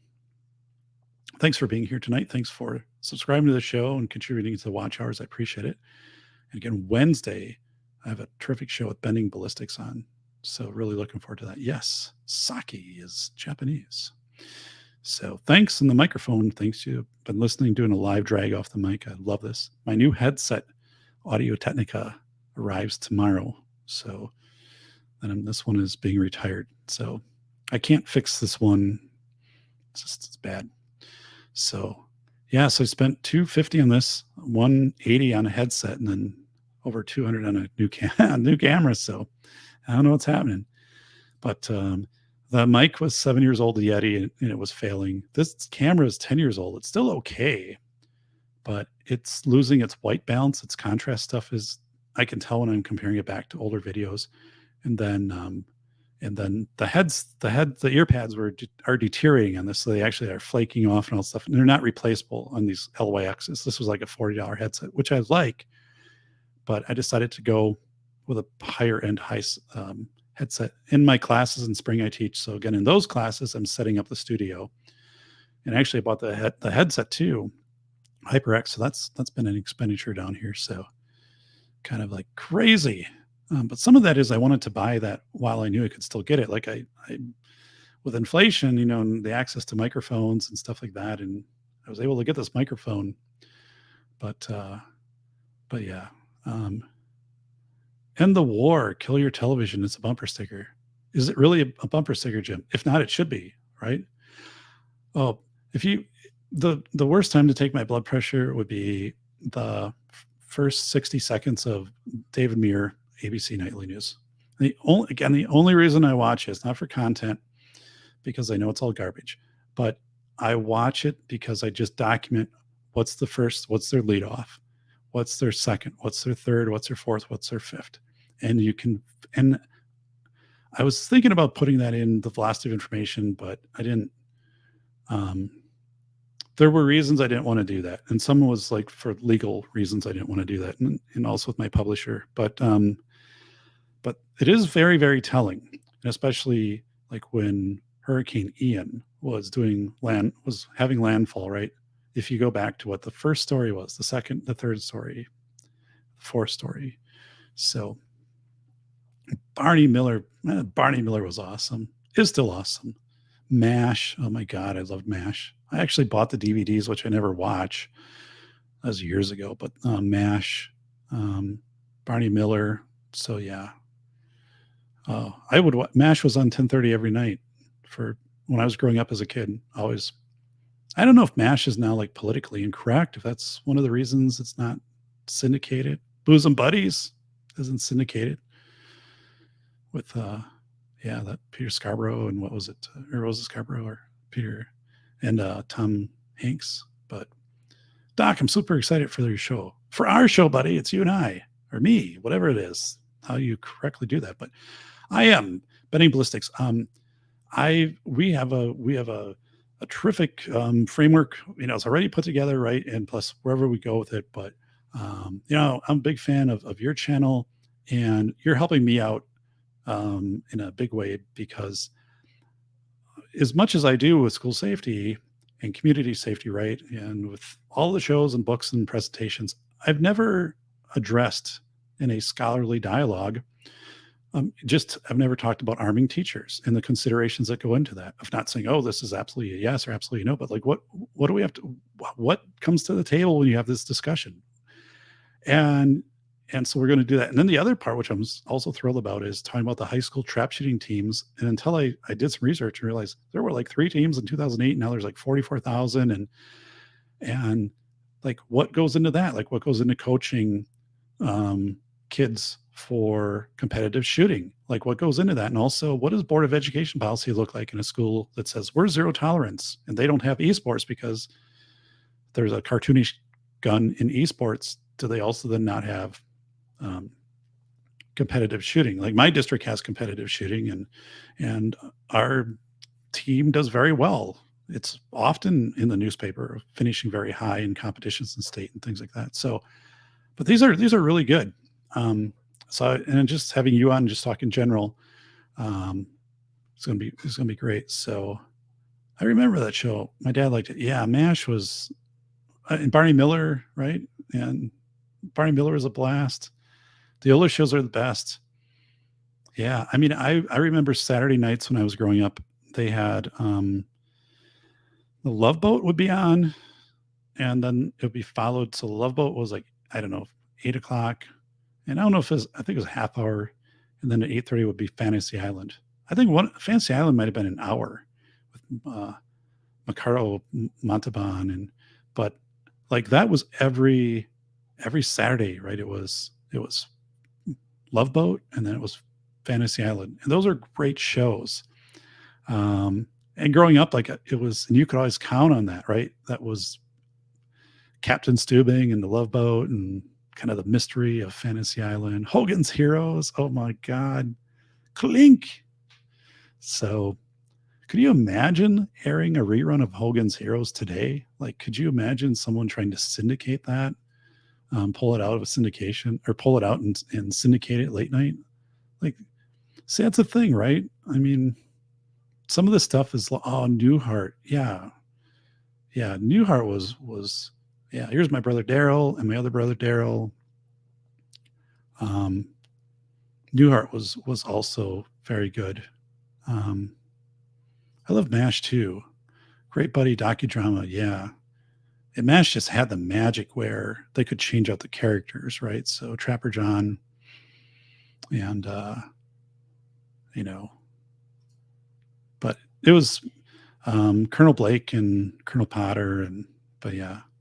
So Frank Burns became BJ, and it was just good. Radar. So Radar, by the way, grew up in Delavan, Wisconsin, which is in the southern part of the state, small town. When they asked him they gave him the option on the show to list his hometown, and he could have said Delavan, Wisconsin, but it became Ottumwa, Iowa, which isn't where he's from. But he didn't like Delavan, and he actually, in an interview, said, I wasn't going to give credit to my hometown, so I just picked this, Iowa, similar sized town.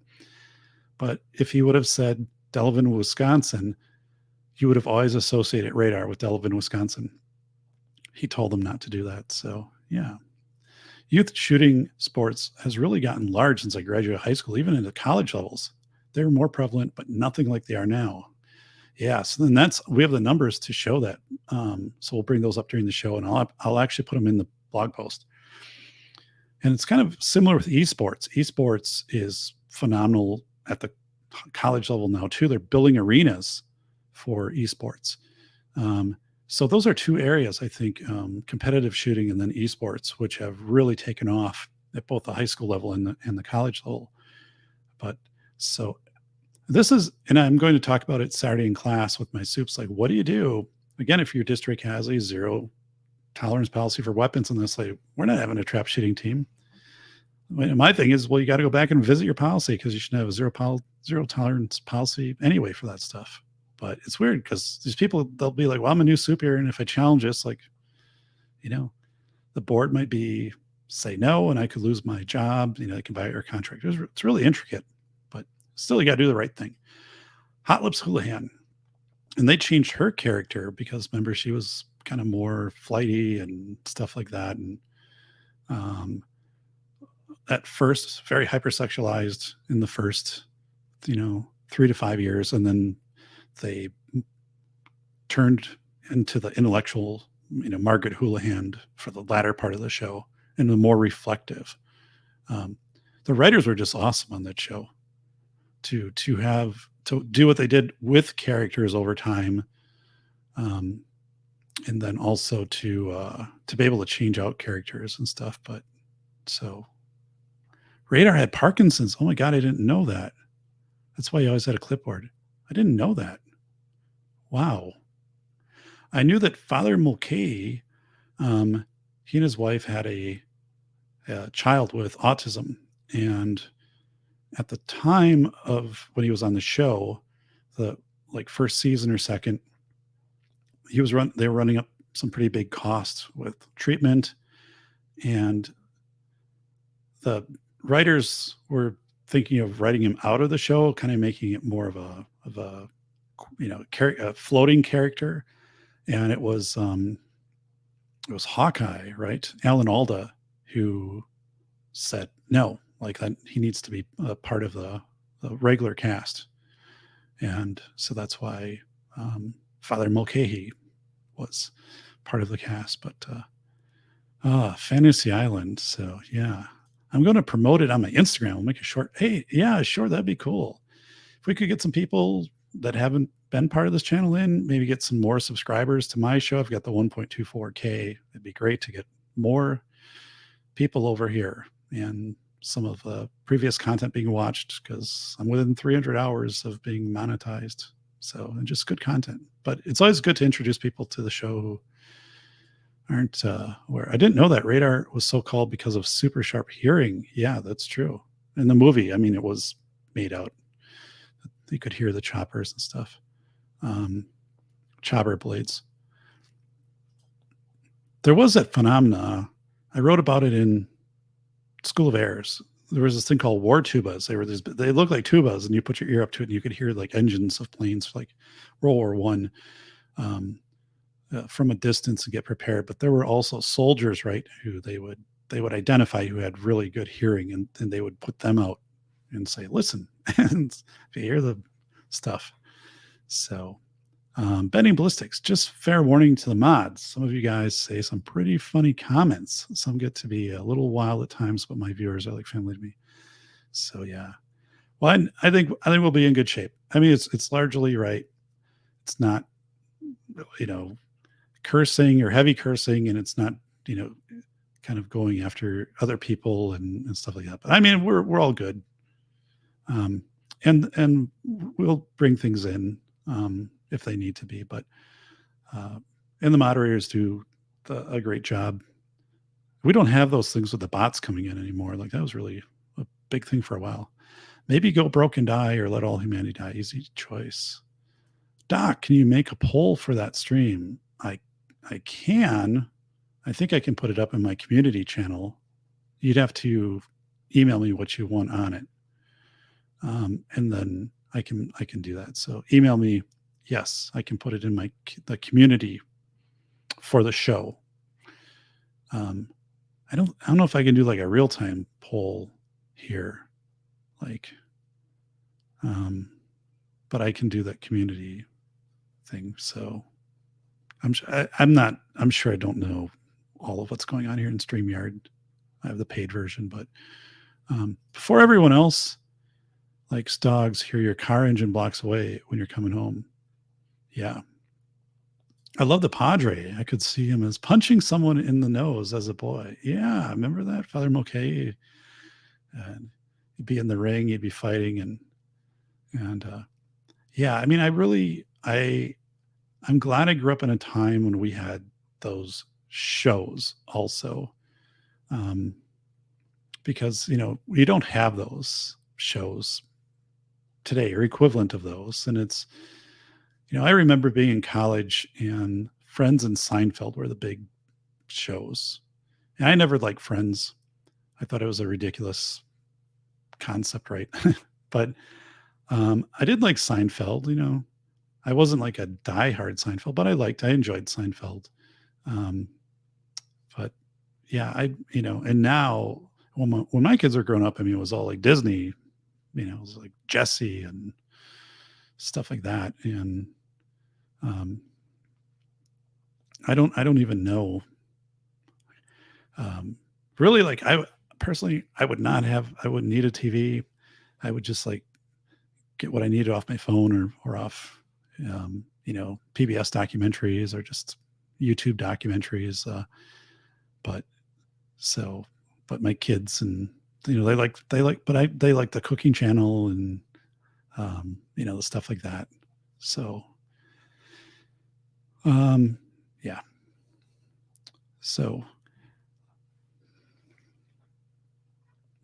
the latest here from Neil McCoy Award is, I got his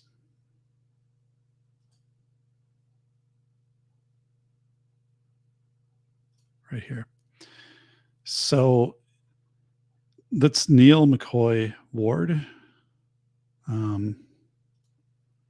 If you're looking for somebody to follow,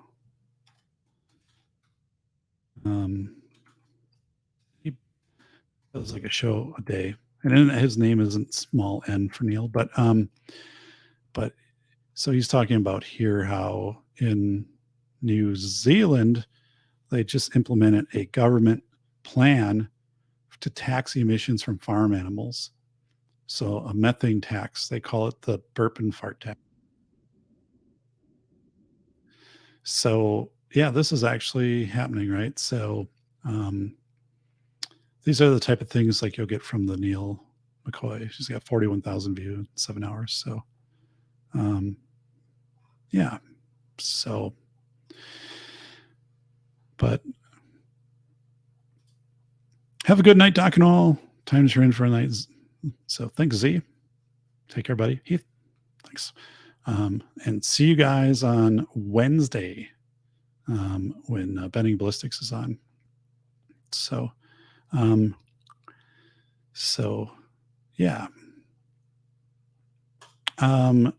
So tomorrow is a work outside all day for me because it's going to be in the 70s and sunny and 25 degrees above normal. And I am happy because there were things like landscaping I didn't think I was going to get done until spring, which I'm going to just do tomorrow. And today I got the 600 pounds of rock for part of the project, but everything will be done. And plus, like I planted the grass and clover the day after the concrete was put in, and now that's been 2 weeks, and it's germinated. So it's an inch tall, but in the next few days, right, with being in the 70s and I keep it watered, it's going to grow. So that's going to be great to have that kind of green up and take root before we get winter and freezing temperatures. And also for Halloween, I want that area to have grass because I know kids are going to walk over there. But yeah, so I'm loving this mic, man. This is I'm glad I made this move. I don't want to say I wish I would have made it sooner because this really wasn't out there, this type of USB that also has the downloadable updates on it and the interface. And so am I following the Brooks case in Waukesha? Casually. I know that, by representing himself, he's delayed that trial significantly, and the antics then to just shut it down. So there's been pictures, right, where he starts to take his clothes off, and they'll show that to a certain extent. But the question there to me is like, at what point does this get stopped? Like, at what point is there an interjection in that where you say this person is manipulating this trial, right?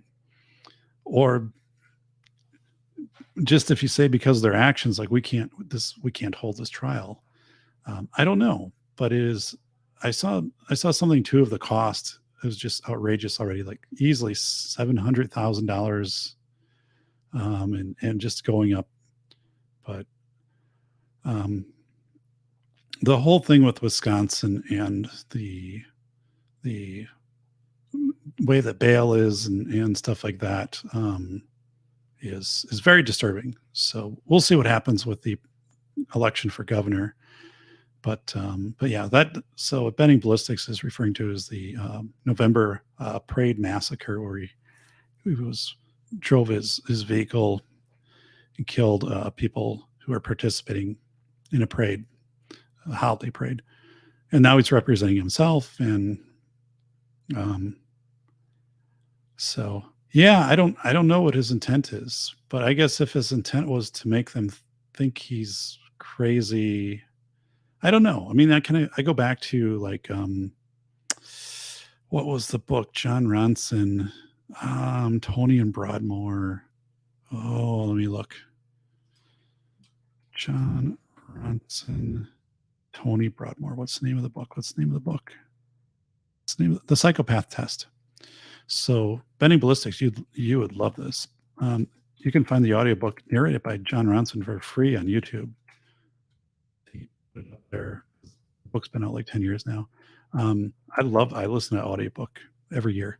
The Psychopath Test. So it's features a man named Tony who in England was looking at like 3 years in prison for a fight or something like that, whatever it was. But he decided to fake mental illness or being crazy to go to a less.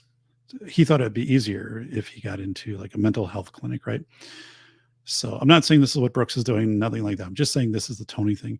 And then in Broadmoor, but then once he convinced people that he was crazy, then they said he was psychopathic and they put him into like Broadmoor, which is, where your absolute most severe psychopathic patients are. And then he was trying to tell people, I just did this to get in here. I thought it would be easy. And every time he tried to convince people he wasn't crazy, then they would think he's more crazy. And part of it is the DSM code of 1,000 pages of pathologizing people, and the Bob Hare psychopath test. And I mean, it's just fascinating stuff. But I don't know, man. I don't know. What's happening in Waukesha though has to hit a point. Is there a throttle in there? Is there a threshold when there's some outside ability to go to a bigger court? I don't know, like a circuit court or whatever it would be, to come in and make some decision on that. Like, right? Like if you had somebody who was trying to be their own defense, but they obviously had dementia, not obvious, but let's say they had dementia, and to most people it was pretty obvious, right? Or you have somebody with some kind of traumatic brain injury and something is compromised, right?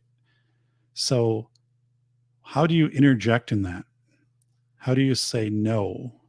So I guess you're sending multiple times that, you're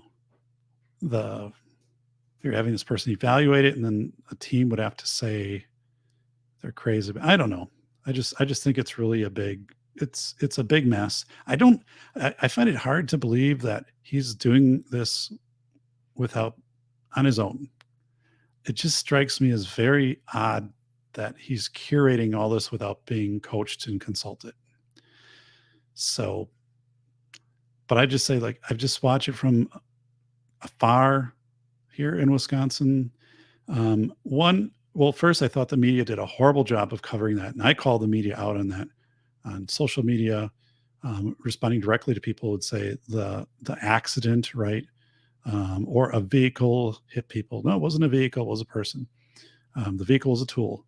And then also the fact that when it was for part of the gathering of information, and I talked about metadata and provenance and all of this, you have where was the next day or that night of saying, if you were there and you have video of this, right, submit the video to the police or whatever. And that wasn't there. And it also wasn't there for Uvalde. And that's one thing I'm going to bring in a lawyer on.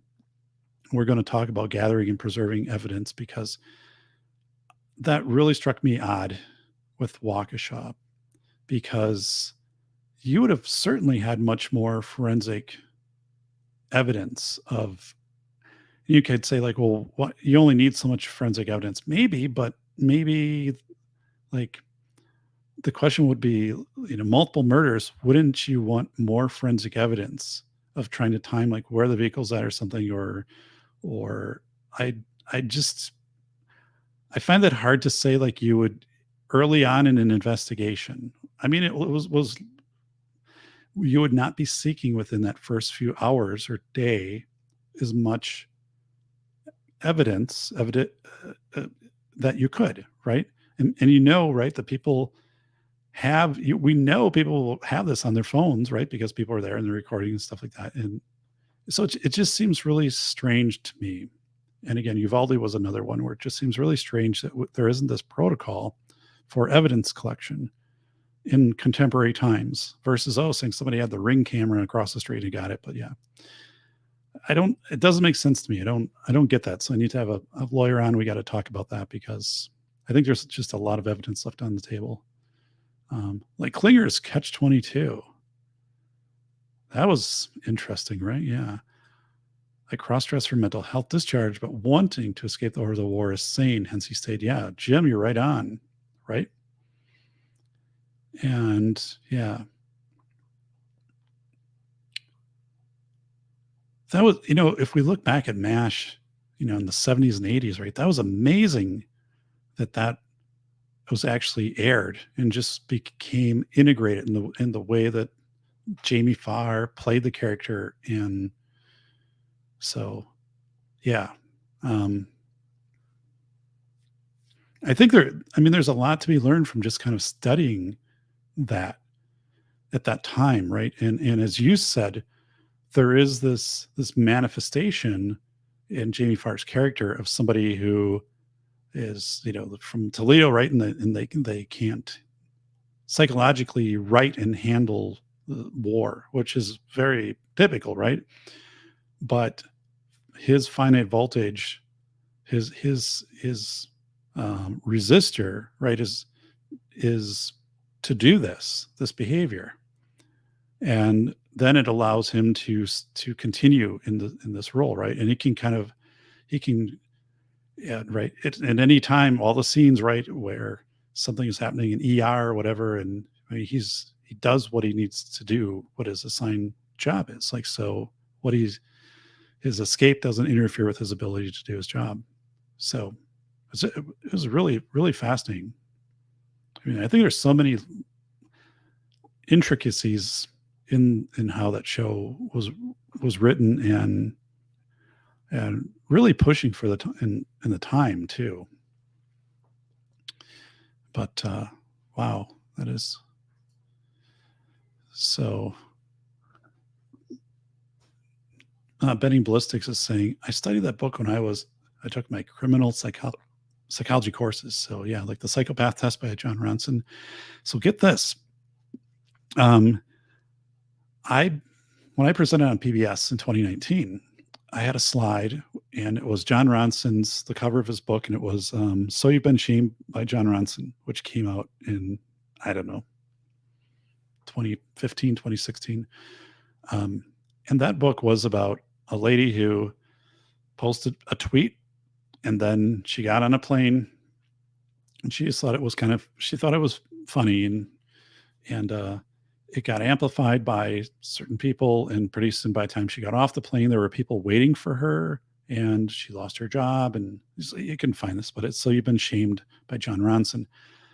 And I had that up as a slide, and I said, this book is very relevant to where we're heading in school safety. This was 2019. And I said, for people who are using deep fakes. So, it was really a novelty back in 2019 to have a case where a high school student, a cheerleader, a mom would send in a video to the principal and say, here's a picture of this other cheerleader with a vape or smoking or whatever. And then that other cheerleader, but it was a manufactured video, it was deep fake or deep fake avatar. So I talked about avatar realism, Little Michaela and Lilmaquela, Little Michaela, who had over 1 million followers, and she was an avatar people didn't know. I think from Calvin Klein. So we get into these things, and I said, the So You've Been Shamed thing that's where deep fakes and avatar realism is going to weaponize. And in schools, you're going to see it. And you'll see it other places, like you'll see it in divorces. Like one parent will weaponize a deep fake against another to get custody, right? And you're going to see that there are people trying to get promotions, or people who are jealous of somebody and they want them out of a position, right? Or they want to get rid of a politician. I guess it's pretty hard to get rid of politicians, but anyway, John Ronson's book has been banned in libraries in high schools, I think in Arizona and some other places, because they're saying it's graphic in some areas. I don't know if I guess it was. I don't remember that necessarily in Save and Shame, but I'm like, oh, I kind of have like this 7 degrees or 6 degrees things, like, because I mentioned the book and I have it up on screen and it shows during my PBS presentation. I wonder if anybody is kind of like, oh, I wonder what's going on there. So, and his book started to be banned after I showed it on PBS. It's not causal, but yeah. So I don't know.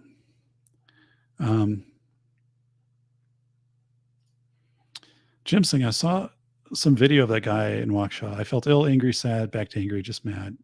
Yeah, and I also I have similar feelings, and I also felt that the defense, um, no one took ownership in, what was it, Milwaukee County, where he was out on bail or no bail or whatever for recent offenses prior to that, and whoever was appointed to be his initial counsel, I thought was really tone deaf to the victims.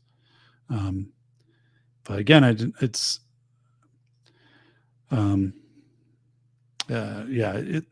it's a shame, and it's turning into a sideshow on TV and the media right now. Catch-22 is a war novel written by Kurt Vonnegut. Yeah, Jim, for people who don't know. Thanks for posting that.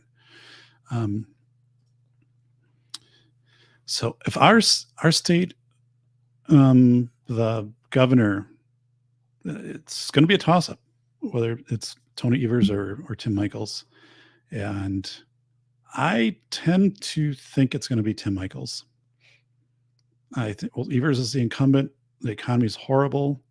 The state is also, of course, the Kenosha riots, which made national news, was on Evers' watch. I think it is going to be. I think Tim Michels will win, and I think if Tim Michels' campaign, just from my observation, if it stays strong on the violence and safety aspect, like if that's where it centers from now till election, I think that would be that will be effective. So what that would mean in our state. So our state has a $5 or $6 billion budget surplus, and so we have a Democratic governor and Republican-controlled legislative bodies. So if you had across the board Republican, there would probably be a lot of movement in funds. Now, where that would go, I don't know, but I mean, you could have massive money flowing into infrastructure, and things like that in the state. So tax relief, property tax relief, I don't know. It's just right now everything is just it's a standoff, and then also having a Democratic governor and a Republican controlled legislative body, not a lot happens, right? Because the body will gavel the governor out of session. So I feel, my perception is that there's going to be a change, and that the incumbent is going to be defeated. So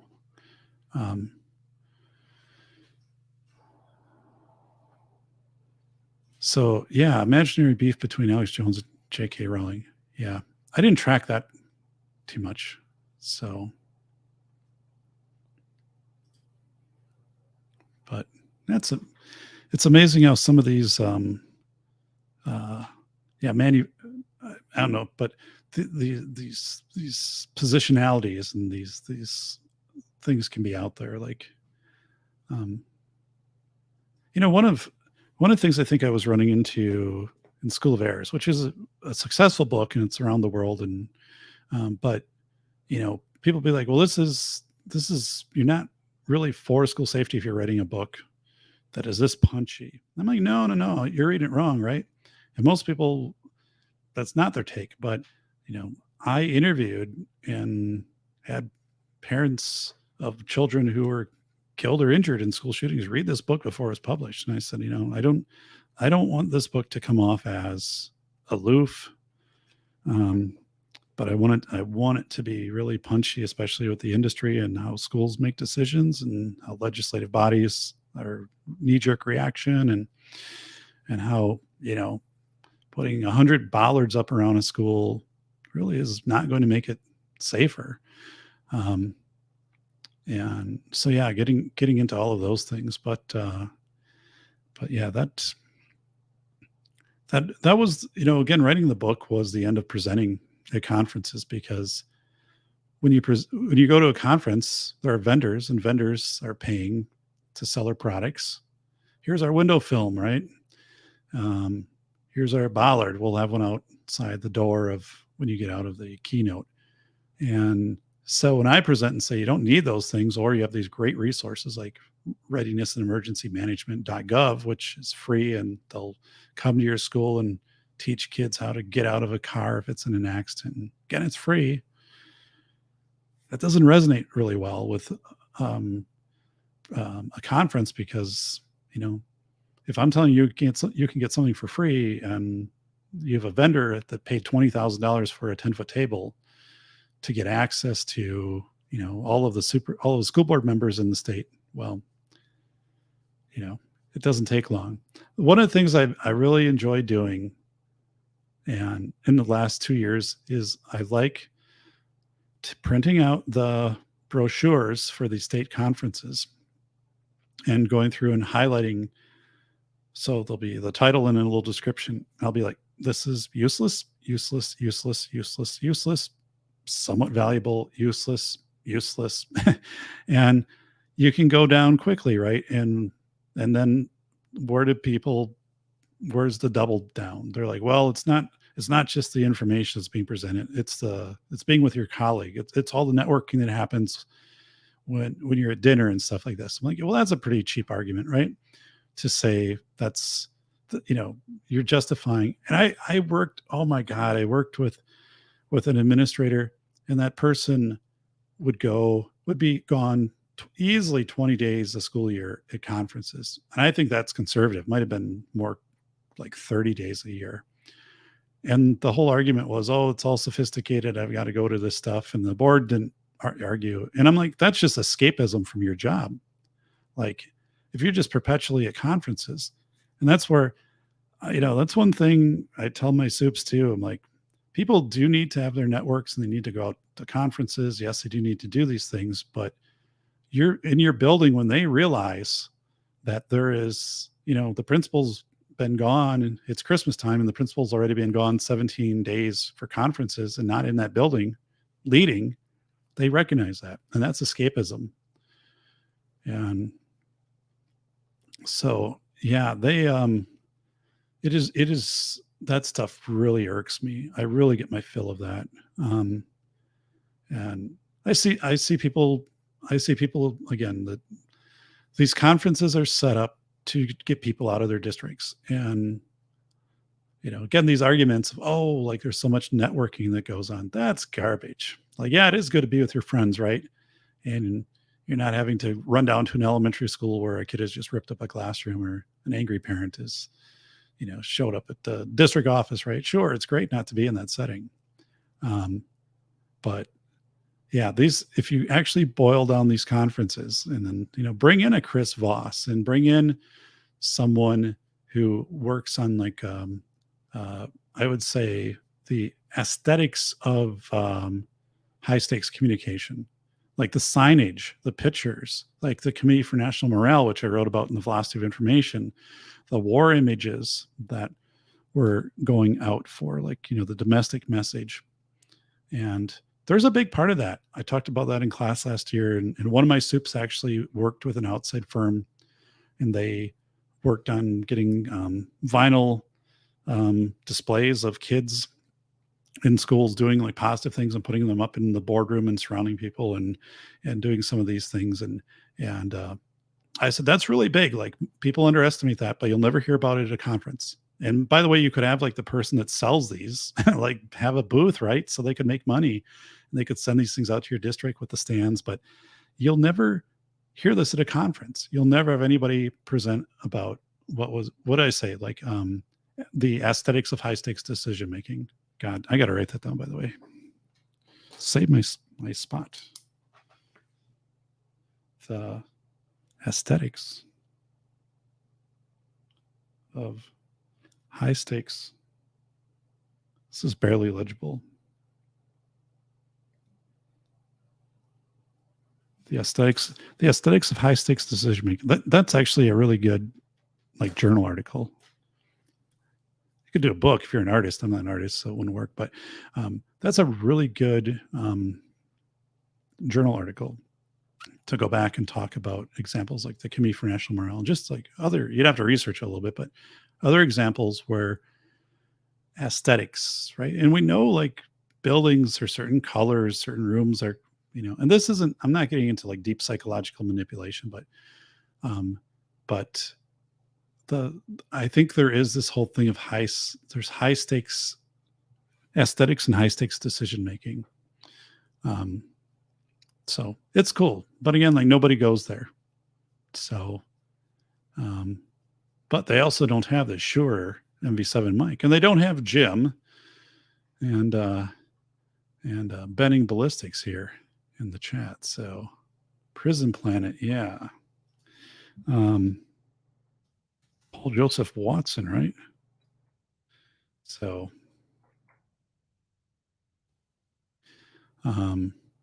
yeah, I like Neil McCoy Award because I think that's smaller scale.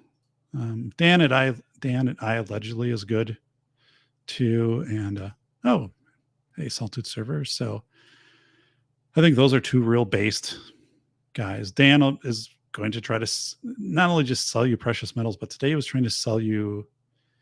So people approach him, right? Because he has a big channel now, because he does a good job.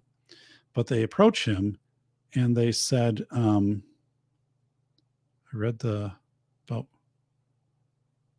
oh, cool. Yeah, that's going to largely be the blog post because that's like 4,998 characters. So I got it done. And so it'll be on Safety PhD, but yeah, so it's good. All the official shows get that treatment, Benning Ballistics. So it's a good one. You should cite it. Like people who are on the show do often like cite this in their like professional Vita and stuff like that. It'll be, like I said, it'll be professionally rendered and out there and stuff like that. So, but yeah, where was I going with that just before? So yeah, Dan and I allegedly, like today, he was talking about satellite phones. So there's this company that you can buy a subscription and buy a satellite phone, and like if everything goes down, we'll be using satellite phones. And I'm like, well, I don't know about that. So he's just pitching a product, right? But because he has 150,000 subscribers, or 250, I think, they might pay him quite a bit of money to do this. So it kind of fits in his theme, his audience somewhat, right, of survivalist to some things. But yeah, so, I think that's kind of interesting. But Neil McCoy Ward is only trying to sell his class like once in a while, which I don't know. I'm willing to do that now. Like Jeremiah Babe, it's good when he goes out and he shows like the real estate and the stuff being built and the sustainability of markets. That's good. Otherwise, it's just like, I am moving to Kentucky. I am moving to Georgia. I am moving to Florida. Every day is like moving and you never move. So like, can I ask a personal question? I have a personal question. Okay, go for it. So it's from Jim. So yeah, so the whole Jeremiah Babe thing has kind of just gotten old. I think I've liked a lot of the stuff he does, but it's just like, oh my God. I did. Yeah. Is it evident in the show? I did.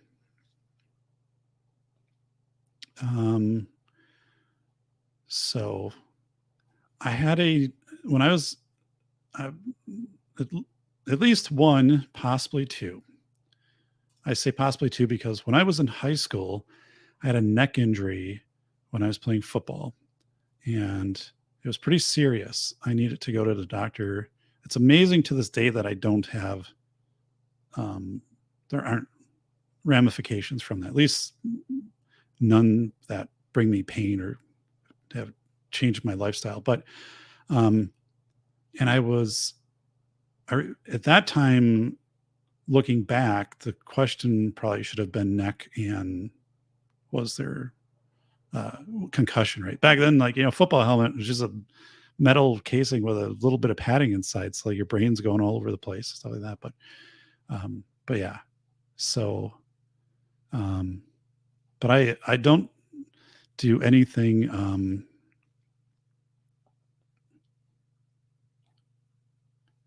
or just say same things over and over because we ask questions and make comments. Okay. So, all right. I don't know. Or just say some things over and over because we ask comments and questions. I don't know, man. So,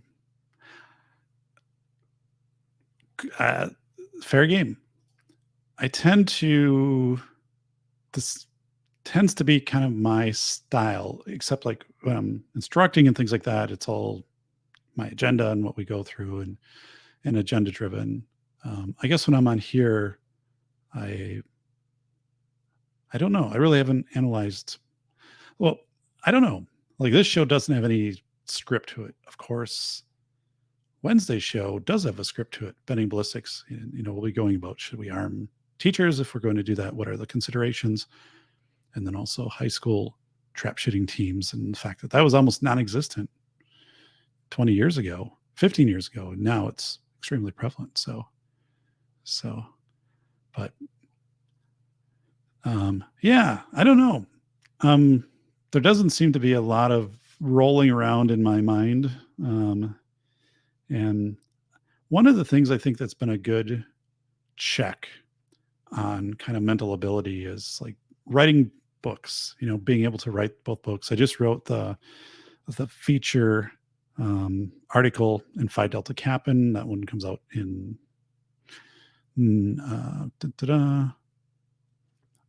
October 24th. It's November issue, but and so I submitted that in summer. But I mean, that's a very complex article, and so there are some things like I'll tell my doctor, the annual checkup and stuff. I'll say, I do these things and I can write the blog post. So you saw the post for Bending Ballistics. Like, so I wrote that after, I communicated with Bending Ballistics. I put that together. So, as long as that's coherent, I think I would have enough. I'm saying this in a genuine manner. I think there would be enough artifacts to show, like, if I was starting to lose a train of thought or be disconnected or to, produce stuff that didn't make sense. Like that would show pretty quickly in my work, right? Because I would send in something, obviously a journal article to Phi Delta Kappan, and your chance of getting published is 1 out of 1,000 for a feature, right? And they would just say, no, I'm not going to publish it because it's not to our standard. It doesn't make sense or whatever. So that stuff would be pretty self-evident in my work. Like it would show up. So as long as it doesn't show up there, I think if I do like talk and I do kind of ramble and go through things, that's a style, and it's not a bug. It's a feature, not a bug. Because if it was a bug, it would give evidence in these other arenas. Even like when I'm biking, like, right? Part of biking is I can check my endurance. I can check my lung capacity. I can go through all of these things, my spatial recognition, my ability to remember things, react in the moment, whatever it is. But if I'm ever out biking somewhere and I'm like, I'm not quite sure where I am, I guess it could happen depending upon if I went someplace I wasn't, didn't plan on. But then, yeah, that would be something that I would note. So when I talk to my doctor, I say, all these indicators, right, seem like nothing has changed. If anything, obviously the ability to put together a book with 471 endnotes, and to craft it, with the interviews and all of that is a good. Now that's kind of a point in time, right? But I do think it's a good thing to do these scholarly activities. And also when I teach 8 hours of law class, like things would start to be evident in the class. If there was something that was changing. Um, so yeah, let's see here. Because the pathology is exactly the same. And right now, right, this is kind of just a talking. I'm not trying to work within a time frame too, but because the pathology is exactly the same, in a way, a friend got in a bad car accident, got a bad concussion, couldn't not tell that story. So yeah. So, and when I was in my car accident, I was banged up quite a bit, but I don't think I was concussed. Um, and I actually did know to do a lot of protocol type stuff immediately after that, and in the hours. And I'm almost positive there wasn't anything there. Um, so me too, doc, at least too. Yeah. And even when I was in high school, I mean, I was, a team captain and defense, and that would have been where they would have happened. So, but that's probably a lot of people from my generation, right? Wendell from Level 1 Techs, him too on YouTube. So I lose my train of thought all the time. So yeah. I'm trying to think ahead for some things. And we're kind of toward the end of the show, right? But there'll be times, it doesn't happen often, but like I'm in law class, I'm going down something, and then I'll like kind of go off onto a tangent, and then I'll just stop and say like, well, I'm not really sure where I thought this was going to take us, but I'm going to stop here and just kind of go back and revisit. But it's never like to a level that would be concerning. And I think there's also, if you have an awareness, if you're going down a certain train of inquiry and you're like, I don't know when I started this, what I was trying to accomplish, like how I was going to link this back to the theme. Maybe it made sense like a minute or two ago, but it doesn't make sense now. So I'm just gone. We had a teammate when I was playing Little League, and he was out in his 4-wheeler at night, and it was winter. It was going down the road, and there was a pickup truck that was half in a ditch, half in the road, and he hit the back of this pickup truck. Like snow was obscuring his vision, and he had a traumatic brain injury. So he physically recovered. He was able to play baseball just fine, but he was never cognitively two ways the same person. He had a different personality, and his humor was gone. And the other one was his short-term memory was impacted. So it was just strange. It was just he was just literally like a different person, right? It was really strange. So yeah. No, Jim, we're all good. Like if you see something and you're like, I think you, let me know. But no, if you have spent a couple minutes with my wife, she's like, Dave talks about all that stuff. Like he'll talk about he'll run down the concrete project, and we're going to have this many yards of concrete, and it's going to extend out this far, and it's 8 inches from the property line. And I don't really care. I'm like, but my dad is actually very, very similar. So the mannerisms there are very similar. What he talks about for his whole life, like talks about any projects and whatever, getting into kind of that finite, even though it's something you're like, you probably wouldn't find to be that interesting. So I think concussions, this is bending ballistics, have separate effects on people. I don't think all people have the same results from a concussion. I've lost memory from some of mine. Bending ballistics also, it could just be my mind suppressing the memories of those instances. Yeah, could be, right? So yeah, there's that too, bending ballistics. It's sort of a PTSD symptom. Yeah, that is when I worked as a critical incident debriefer. So that was with people, first responders, fire department, police, dispatchers, physicians, nurses. Maybe after a car accident, multiple vehicle, multiple fatality accident. When you're debriefing, right? People would engage at different points. Like they would remember certain things, but only when it got to that point in the dispatch transcription.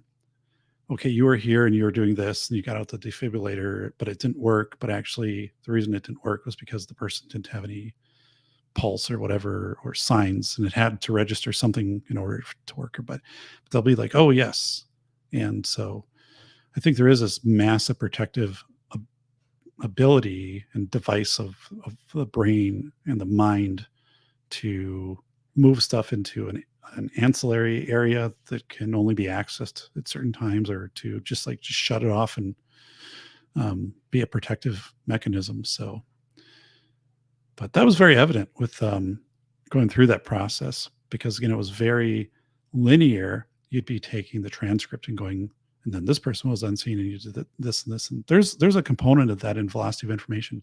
When I talk to people, one of the things that is most surprising to me is they don't remember that they were deemed essential or non-essential, right? Like they don't deny it. Once you bring it up, you jog their memory a little bit, but they don't remember it. It doesn't have this like real visceral semantic reaction. It kind of should, right? So it's like the night I was shot. I remember every bit. I remember the feeling of drowning from being shot through the left lung. Holy smokes. That sounds horrible. Wow. So, oh my goodness. Yeah, that's terrifying. Wow.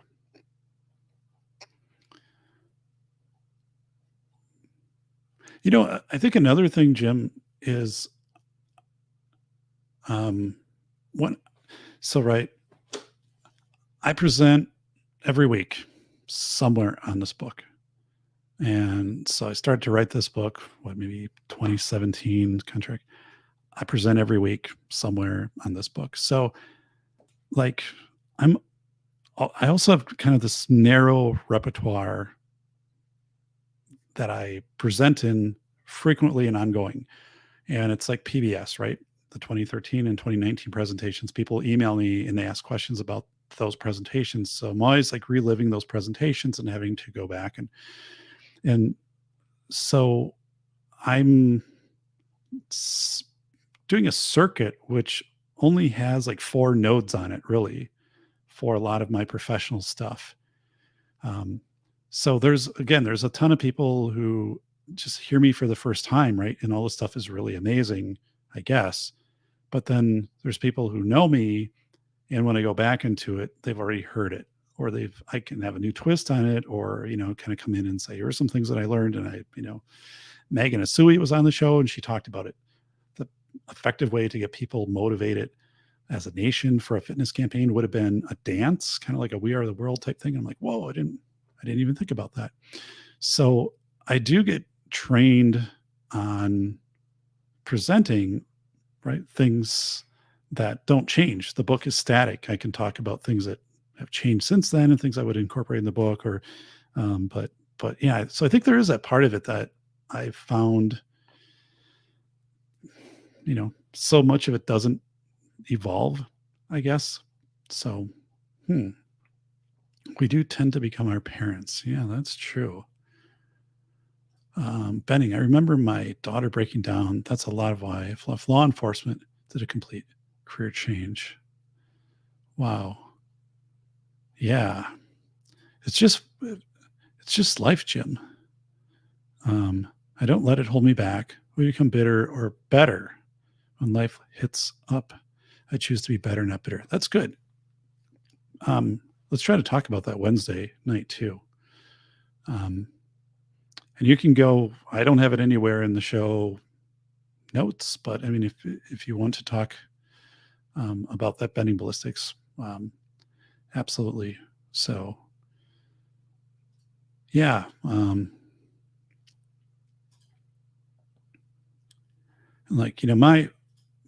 I kind of go back. My bike accident was not life threatening. It was substantial, but it wasn't life threatening.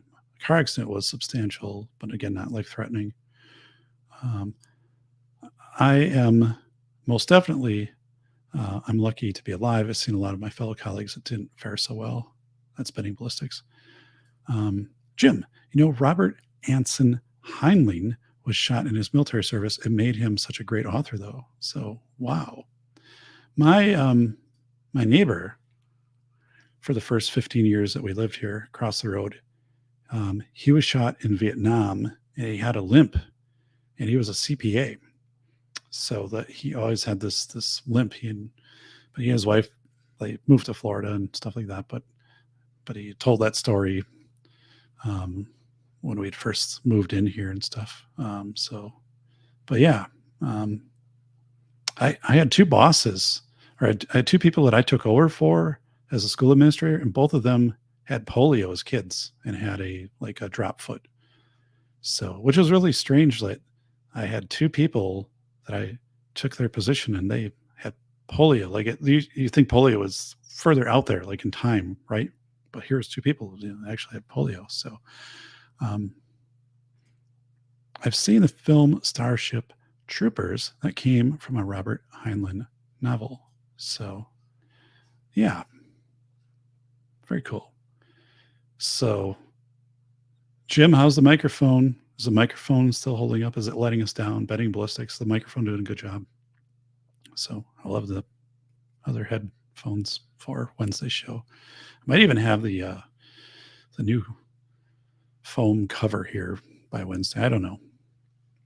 Many great authors have been through some pretty terrible stuff, but I think that's what makes them great authors, or that makes people can relate to them through their writings. So yeah, you're good, Doc. Thanks. Yeah, so School of Airs, I wasn't through anything horrible, but I was an administrator. So right, I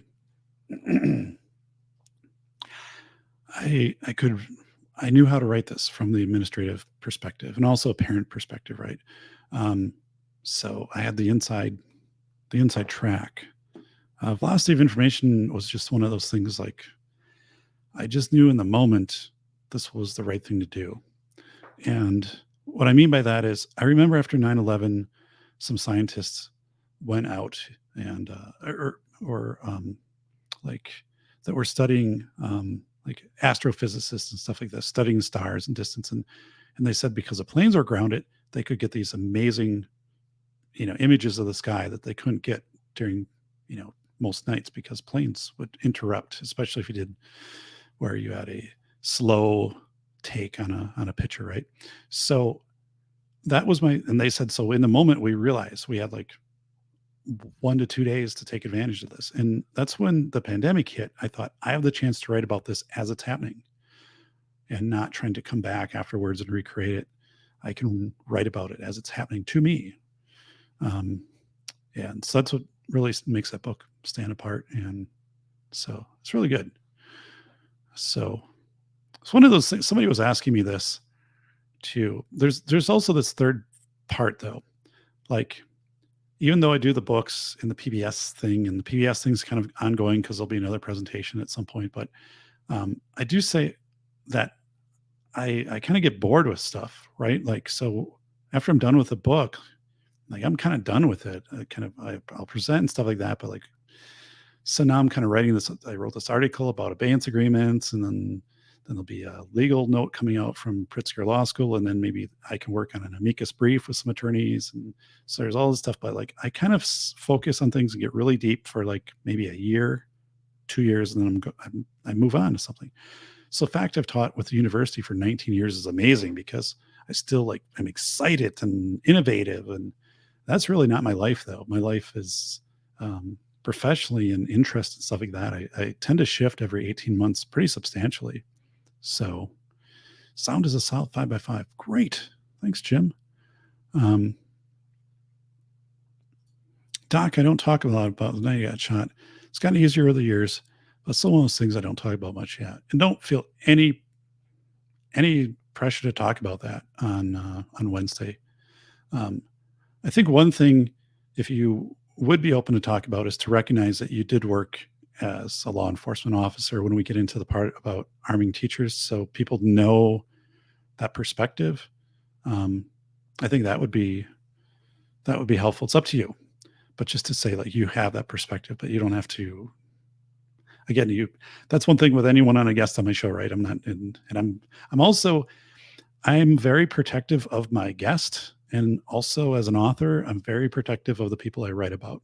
So the 12 people I wrote about in Philosophy of Information who typically don't give interviews, Linda Stone, Robert Travis, Juan Brown.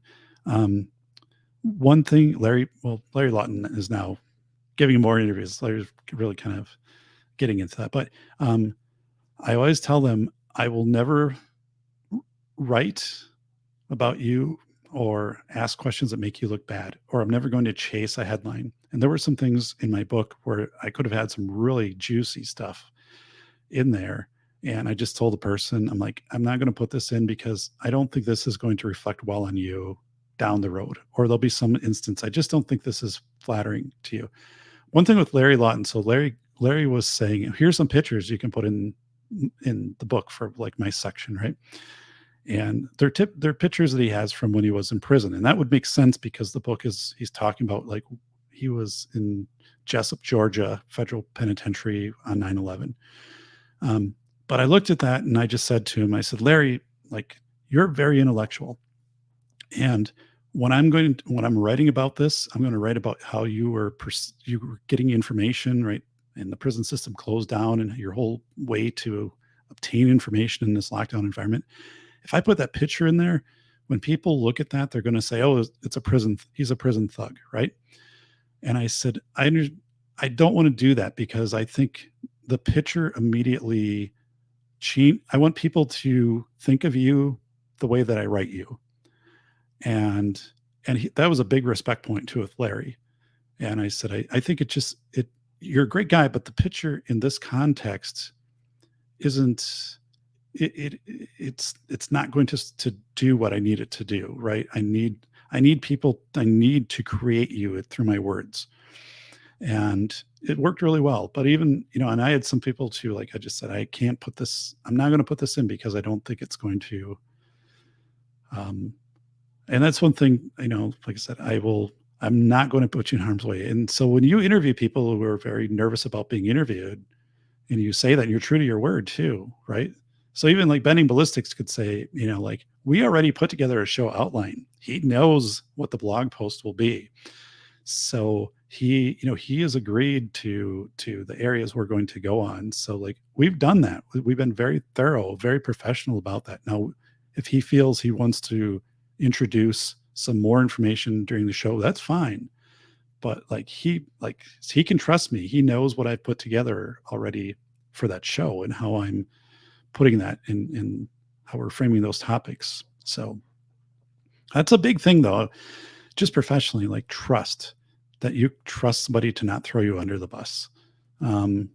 Because I've been a guest on a few shows where I've been tried to throw under the bus and I just kind of like refused to answer. I just like move it back. And it's usually stuff about like 9/11 and, when I wrote about School of Errors, I said, well, whatever. But I do not, I don't manipulate people in that way, and I'll never do that again. And I shouldn't say again because I haven't previously, but I don't represent people that way in my blog posts, right? And the same thing with, with Megan Asui. Like there were some the picture could have been Megan working out in her gym, which she owns her gym, or it could have been the profile picture. And I thought the profile picture was more for otherwise, where the gym would have been talking more about like physical workout and whatever in that gym setting. The profile is about the intellectual putting together the program of the We Are the World and how you communicate this out with the radio stations that play it. So like you're framing things out, like, I don't know. There's a lot of style, I think, that comes into that, but you treat people with respect. And then like, I would want people to look after me, right? Like when I was on PBS, like PBS really did a good job of telling me ahead of time, here's what you're going to encounter and kind of some of the other things. And that was good from start to finish, but, they really looked out for me because I'd never been on PBS, and the second time it was much easier, but professionally, like I had that sometimes I had people looking out for me and other times totally not. So you don't want to walk somebody into a disaster. Um, so yeah, no, sounds good. Bending ballistics. So, Jim, because typing and writing are poor substitutes for in-person conversation. So, yeah, Doc has many working class folks here and doesn't put on airs of being better than us. Well, thanks, Jim. Trust me, I'm better than nobody, but I am. I'm glad to do this show. I'm glad to kind of. I started the show 5-6 years ago, and the first interviews were my camcorder and going and interviewing the lady who had the Sierra, the search and rescue dog. And I remember she had a bad cold, but she still agreed to do the interview. So the camera's over there and the audio's bad. And then Hector Solis from the Typical Daddy podcast, then Crime Wave later contacted me and said, hey, like I like your show, but I think you could improve your audio and video and stuff, and I'd be glad to help you. So God, he put together a whole tutorial. He's like, get off Phonic. Here's how to do this. Get this type of microphone like a Yeti to kind of start out. And then you just get to meet a lot of great people, right? And I think that's been, it's meant a lot to me. So yeah, I mean, I do have the diplomas up on the wall, and the PhD, I'll frame it because I've got it. But and it's interesting, Jim, because sometimes people really expect the positionality when I do consulting or even when I teach my classes. So imagine you come into class, I've got the syllabus put together, and the syllabus is probably like 17 pages long. And a lot of that is just the university requires you to put things in it. But, so when you come into class, you've never had me as a professor before, but you probably heard about me as professor of the year last year and stuff like that. But I have a PhD from Madison, so that's a pretty high thing to accomplish. There's a lot of time that went into that. There's a lot of rigor, and I'll just say, so you come into that, and you've been on PBS twice, and oh my God, the book for the class was written by the instructor, and I mean, a lot of that would have been, I don't know, maybe intimidating or a little bit impressive. It would have impressed me also if I was a student taking a class, and then we just kind of get down to like. I don't know. But I learned from, if anything, the work that I've done has given me easements to learn from other people, like Megan Osui, right? From Juan Brown, from you guys, from Bending Ballistics. Like, honestly, Bending Ballistics, had you not contacted me, I would not, this Saturday with my superintendents, I would not be talking about trap shooting and policy. And we're going to talk about it because some of the superintendents said, Dave, we don't have esports in our district because we have zero tolerance on firearms. And so if there's an esports game that has a firearm, boom. So we don't have esports. So I want to bring it back, and I want to say, how about trap shooting, right? Because there's 85 schools in Wisconsin that have it out of 421. Do you have trap shooting? And if you have trap shooting and you don't have esports because of guns, like that doesn't make sense. So, or do you say we don't do trap shooting because we have zero tolerance? Well, that doesn't make sense because we know there are benefits from kids participating in the sport of trap shooting, right? So, I want to know where this is, and I didn't know that. And also, I think it's amazing to be able to come in and to say, in 2007-8 there were 3 schools, and now this year there's 44,000. And so like, I would have never had that. I wouldn't have had that at all. So, but it's so relevant because what I'll do is I'll run them back to their Board of Education policy. And then also if they have that as a club or a team, we'll run it back to their athletic policy. What does it say? And then also, how do they store firearms? It's like, do they have an area they bring them on to campus and they're securely? I don't know. Like, so I want to know these things. So thank you, buddy. I mean, that's really great. I will say your show is one of the most laid out shows I've ever had the opportunity to be on. Well, thank you. Bacon Maldito was on the show, and we did an episode called, I don't know, was it language during the pandemic or something like that. Pandemic lingo, I think it was called.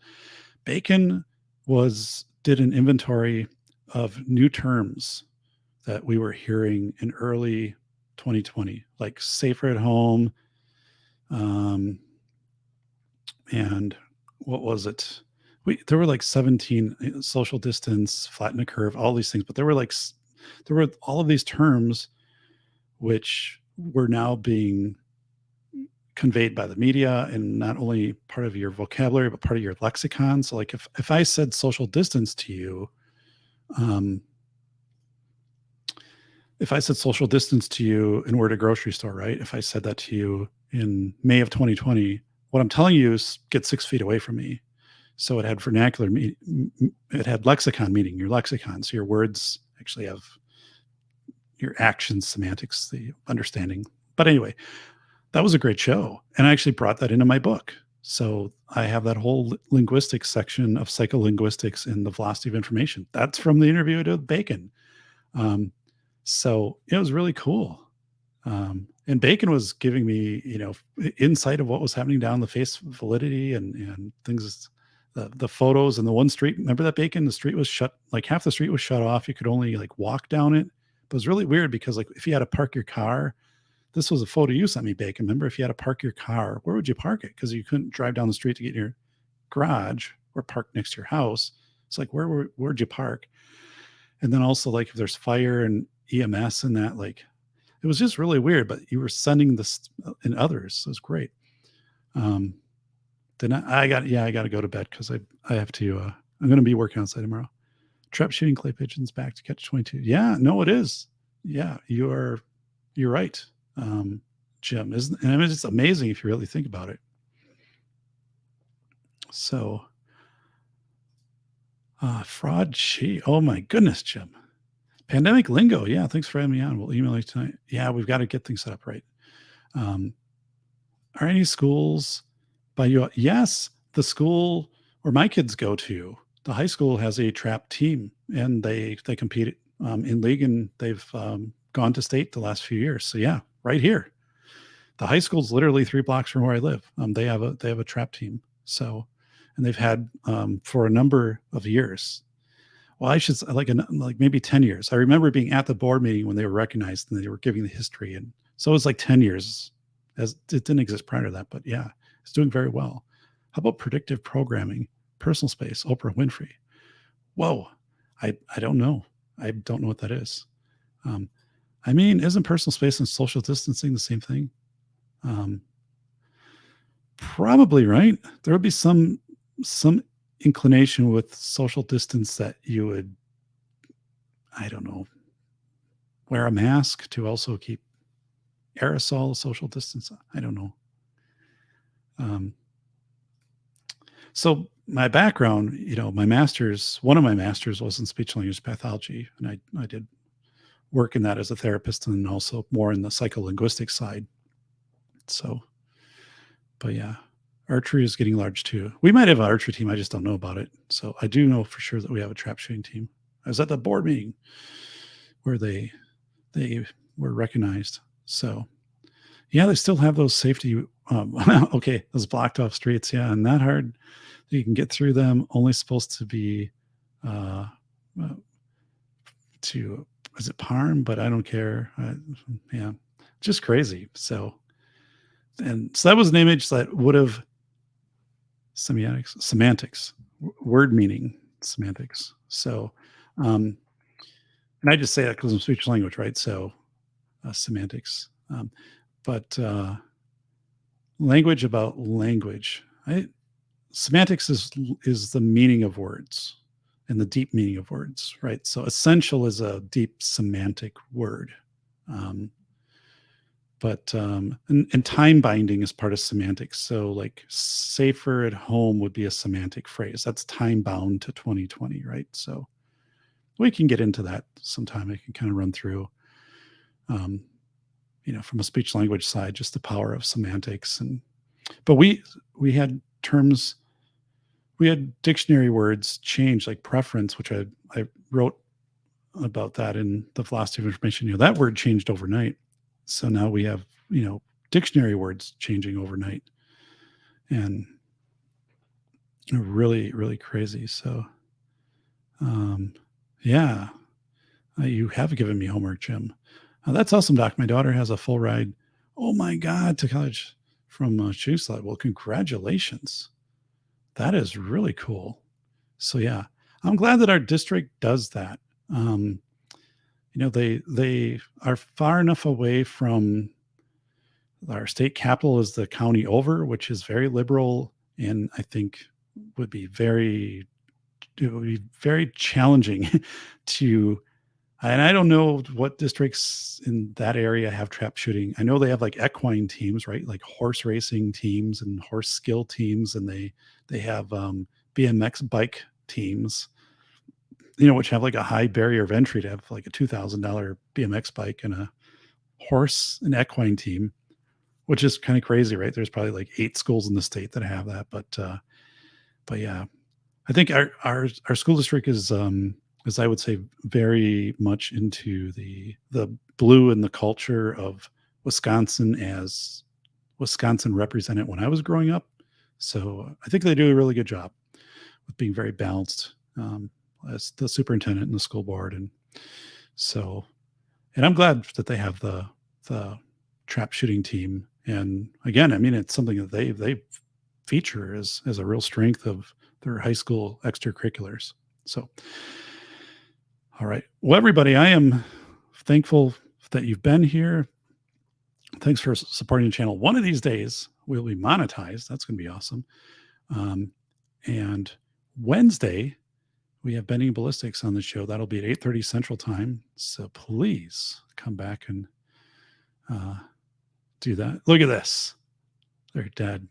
It's good that you do that. Setting expectations as a parent, that primacy, kind of as Graham Wilson uses the word primacy, but setting those expectations and spending time and helping to put those goals and objectives out there and go toward. That's great.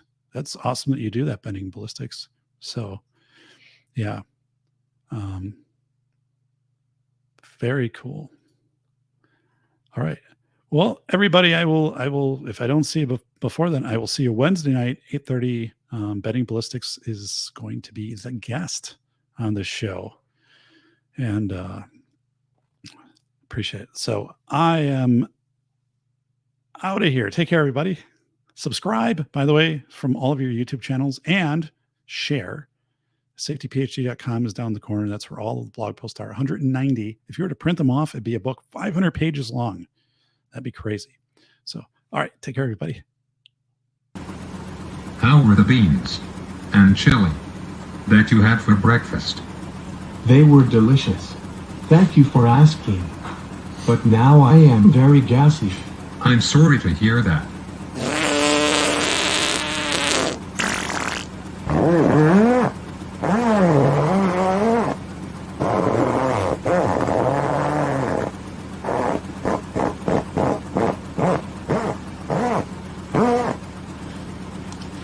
Who let the frogs out? Pew, that stinks very bad. I have to open the window. Oh no, my cap flew off and it was sucked into the engine.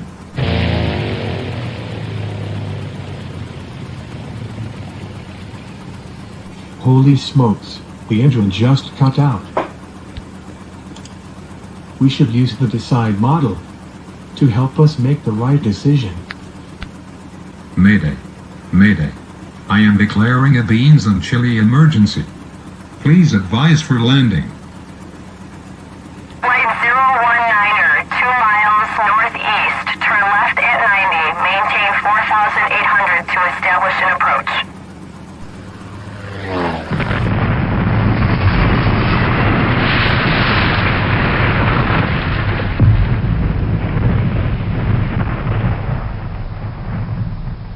Engine 5, dispatch. Pockets of fire all around.